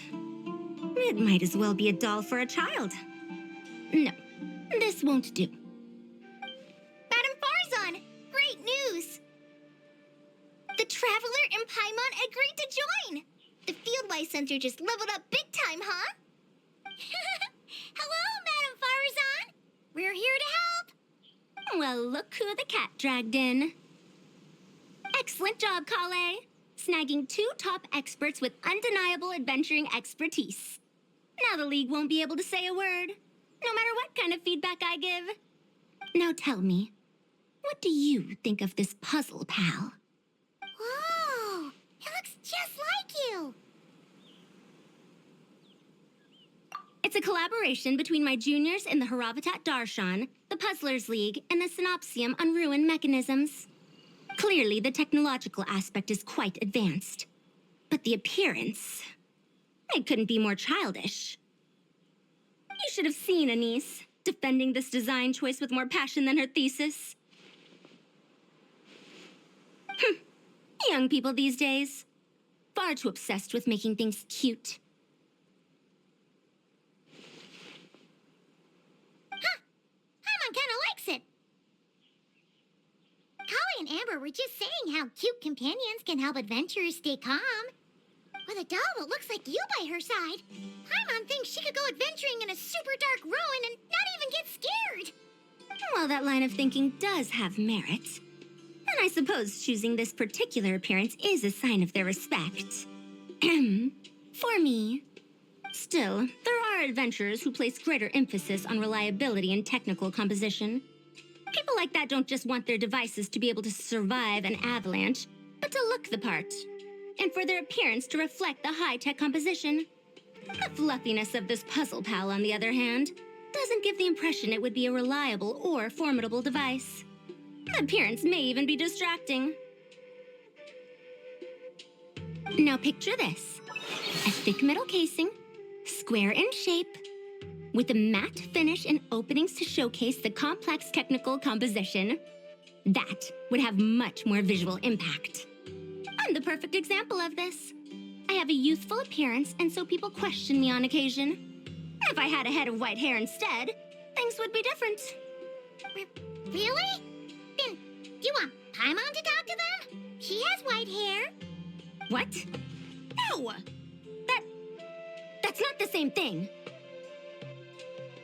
I didn't realize you had such strict views about this, Madame Farzan.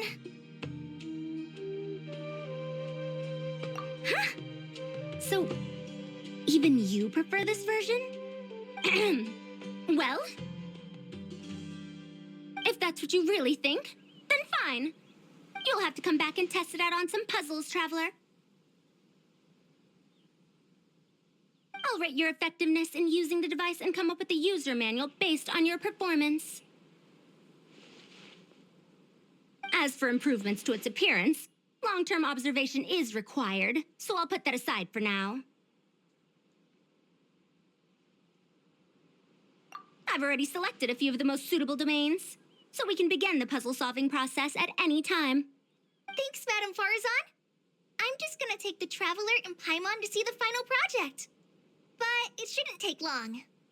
Don't worry, Kale. You're the one in charge here. Just make sure to pace yourself. Once things calm down, come over to see me and we'll have a nice chat. I'll even treat you to some snacks from back in my day. Snacks! Paimon's in! Paimon's in! Thank you, Madame Farzan. I'll bring a few boxes of floral tea as well. Go on now. Do me proud.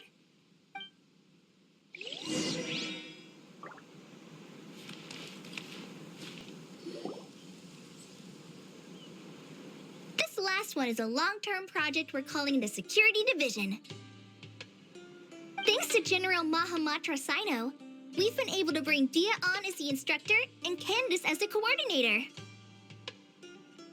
They're putting together a combat test right now, but they should be back soon. Hey, looking for us? I guess we showed up right on cue then. Wait, the Traveler and Paimon are joining as well? That makes things a whole lot easier. Sorry for keeping you waiting, everyone. But we managed to bring back some good intel. Intel? Huh. This is starting to sound intense.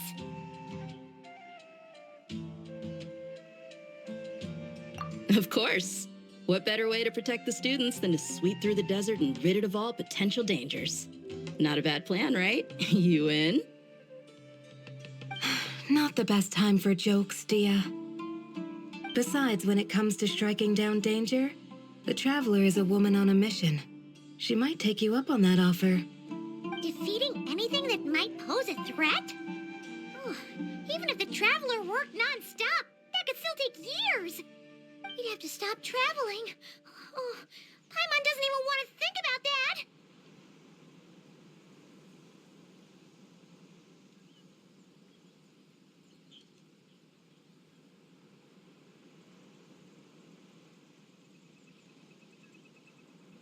Time would be the least of our problems. Some dangers aren't visible to the naked eye, like the scorpions burrowed underground or the terrifying raptors sleeping in the trees. You can't get rid of them until they jump out to attack you. For situations like these, we'd have to combine Madame Farazan's recommendations with Amber's approach to scouting, calculating our chances of encountering enemies and our expected operation times. Whoa, whoa, whoa. Pencils down, everyone. It was just a joke. The security division's goal is a lot simpler, actually. We're just here to ensure that fieldwork teams include trained combat personnel. Some of this work has been entrusted to the Blazing Beasts and other mercenaries, but members of investigation teams who pass the combat test can also qualify. Before an investigation team is allowed to head into a dangerous area, the group must include at least 2 professionals who have passed the assessment. And Dia and I were just out collecting intel on the best place to hold the test. We found a domain filled with monsters and bandits of all levels. Hopefully, they don't mind us borrowing their stomping ground for a bit. It'll only cost them a few smacks on the head. Oh, so we just need to supervise, right? That's right. Participant safety is our utmost priority. So we'll organize a group of capable personnel to take it in shifts. We still need to figure out our testing metrics, though. Fighting is different from an actual exam, and there's no one right answer. Mercenaries like me, we all have our own style. That's not a problem in actual combat, but when it comes to teaching, we tend to stick too much to what we're used to. So, we need someone to give us a baseline. Someone who has the experience, but also takes a more flexible approach in combat. Yeah, based on what you just described, the Traveler seems like the perfect person for the job. Great. Working with you is always a pleasure, Traveler. Smooth as butter on a steak. Don't forget about compensation for the Traveler in Paimon, Dia. You agreed without doing the math first. It's fine. We'll just split the funds Kale wrangled for us, 20-80. 10 for me, 10 for you, 80 for the 2 of them. Wait, we're getting 80%?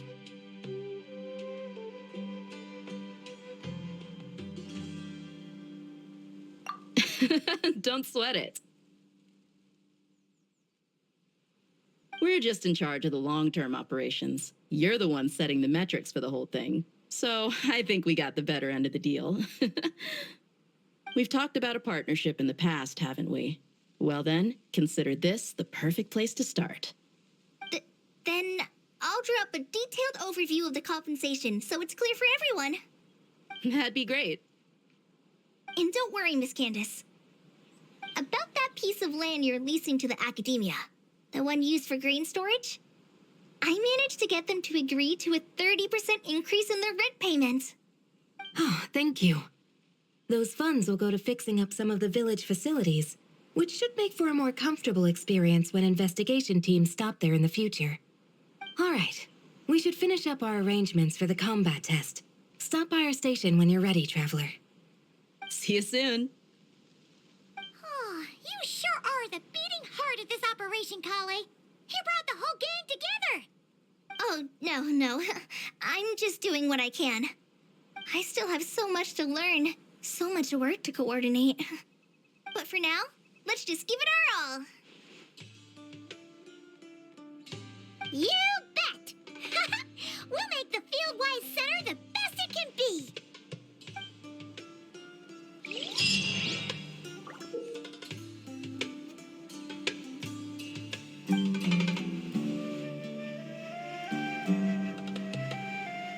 I do try to lighten the mood sometimes, but I'm not the best judge of other people's sense of humor.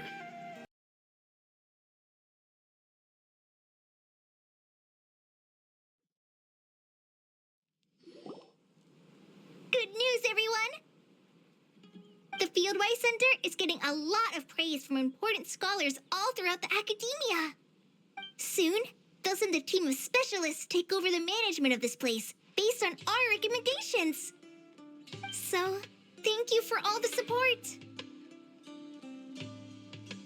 Wow, sounds like your hard work paid off, Kale. And you're overseeing the transition yourself. Well done.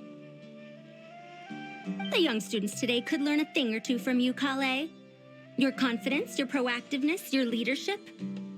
It's admirable. Not like some of the ones I teach. So focused on theses and research with no practical skills to speak of. To be honest, I I don't feel all that confident. Being the go-between for all the different Darshans, coordinating everything, I still can't quite believe I managed it. Oh, but the Traveler and Paimon played a huge role in that too. I can't thank you both enough.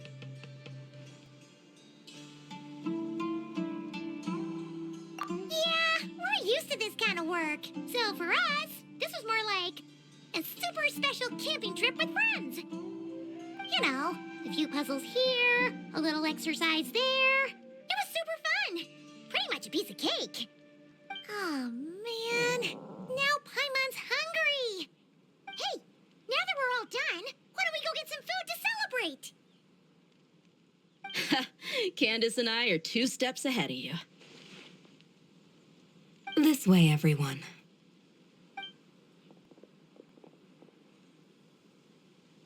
Woohoo! A feast! Perfect timing.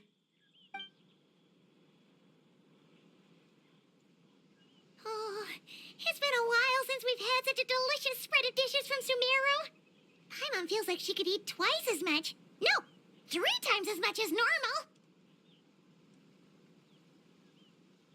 Huh, is that a challenge? Careful what you wish for. We have your wallet to think about.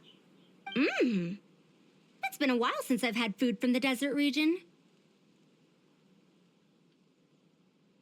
It's nothing like I remember. Now this is the real deal. Everything I've tried before pales in comparison. That means a lot, Madame Farazan. If all the researchers who came to our village were so polite, we would have an occasion to offer feasts like this more often. By the way, you planning on doing any sightseeing, Miss Amber? You came all this way, after all. Oh, for sure. I hear that there's a forest full of gigantic trees northwest of Port Ormos, with trunks bigger than the entire width of the Good Hunter restaurant. I'd love to see it for myself. Oh, and I bet I could climb up and then glide down from the treetops. That sounds so fun. In that case, I'll give you some snacks to take with you. Like a dense cake or some dumplings. The wind's strong up there, so you don't want anything too crumbly. Oh, and you'll need a thicker water skin, so it doesn't break if it drops.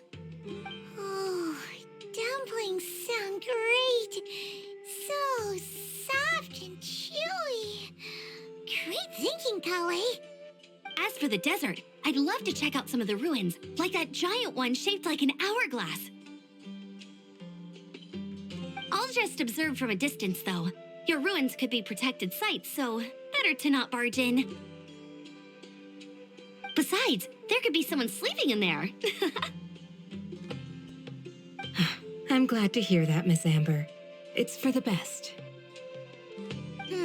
Your body won't be used to the desert environment, though, so traveling could be tough. You'll need to bring moisturizing ointment and essential oils for the skin. Honestly, though, helping set up the Fieldwise Center was the real highlight of this trip. And thanks to you, Kale, I got to make some new friends, too. So I couldn't be happier. Feel free to drop in on me in Mondstadt anytime. I'll show you the best our city has to offer. Don't mind if I do. I had some dandelion wine while I was in Fontaine, and man, that was the stuff. So sweet and fragrant, not a single bitter note in there at all. And that was the imported stuff. I bet the taste is even better when it's fresh. I'm looking forward to downing a couple of barrels already. It couldn't hurt to take a break from wine either. Those children gave you some hennaberry thorn powder, remember? You could make some tea. Come on, Candace. It's just a taste. The barrels aren't even that big. We're talking like 3 to 5 cups per, tops. And don't worry, I'd make sure to bring back souvenirs for everyone. Well, I've heard the Knights of Favonius Library has quite the collection. I wonder if there are tomes that approach engineering from a different angle. Could be worth perusing. I'm not sure about the exact number, but the library's pretty huge, all right. What kind of books are you interested in, Madame Farazan? I can write them down and have Lisa get them ready for you. Either way, just leave your Mondstadt travel plans to me. Lisa? Lisa Mincy? Cyrus's prize student who he never stops bragging about? So that's where she's hiding. Ah, this is kind of nice, isn't it? Friends of ours meeting other friends of ours, then becoming friends in your own right. Yeah! Maybe we should start introducing our friends to each other. Paimon can think of a few who might get along. Huh, not a bad idea, right? Just imagine all the fun we could have.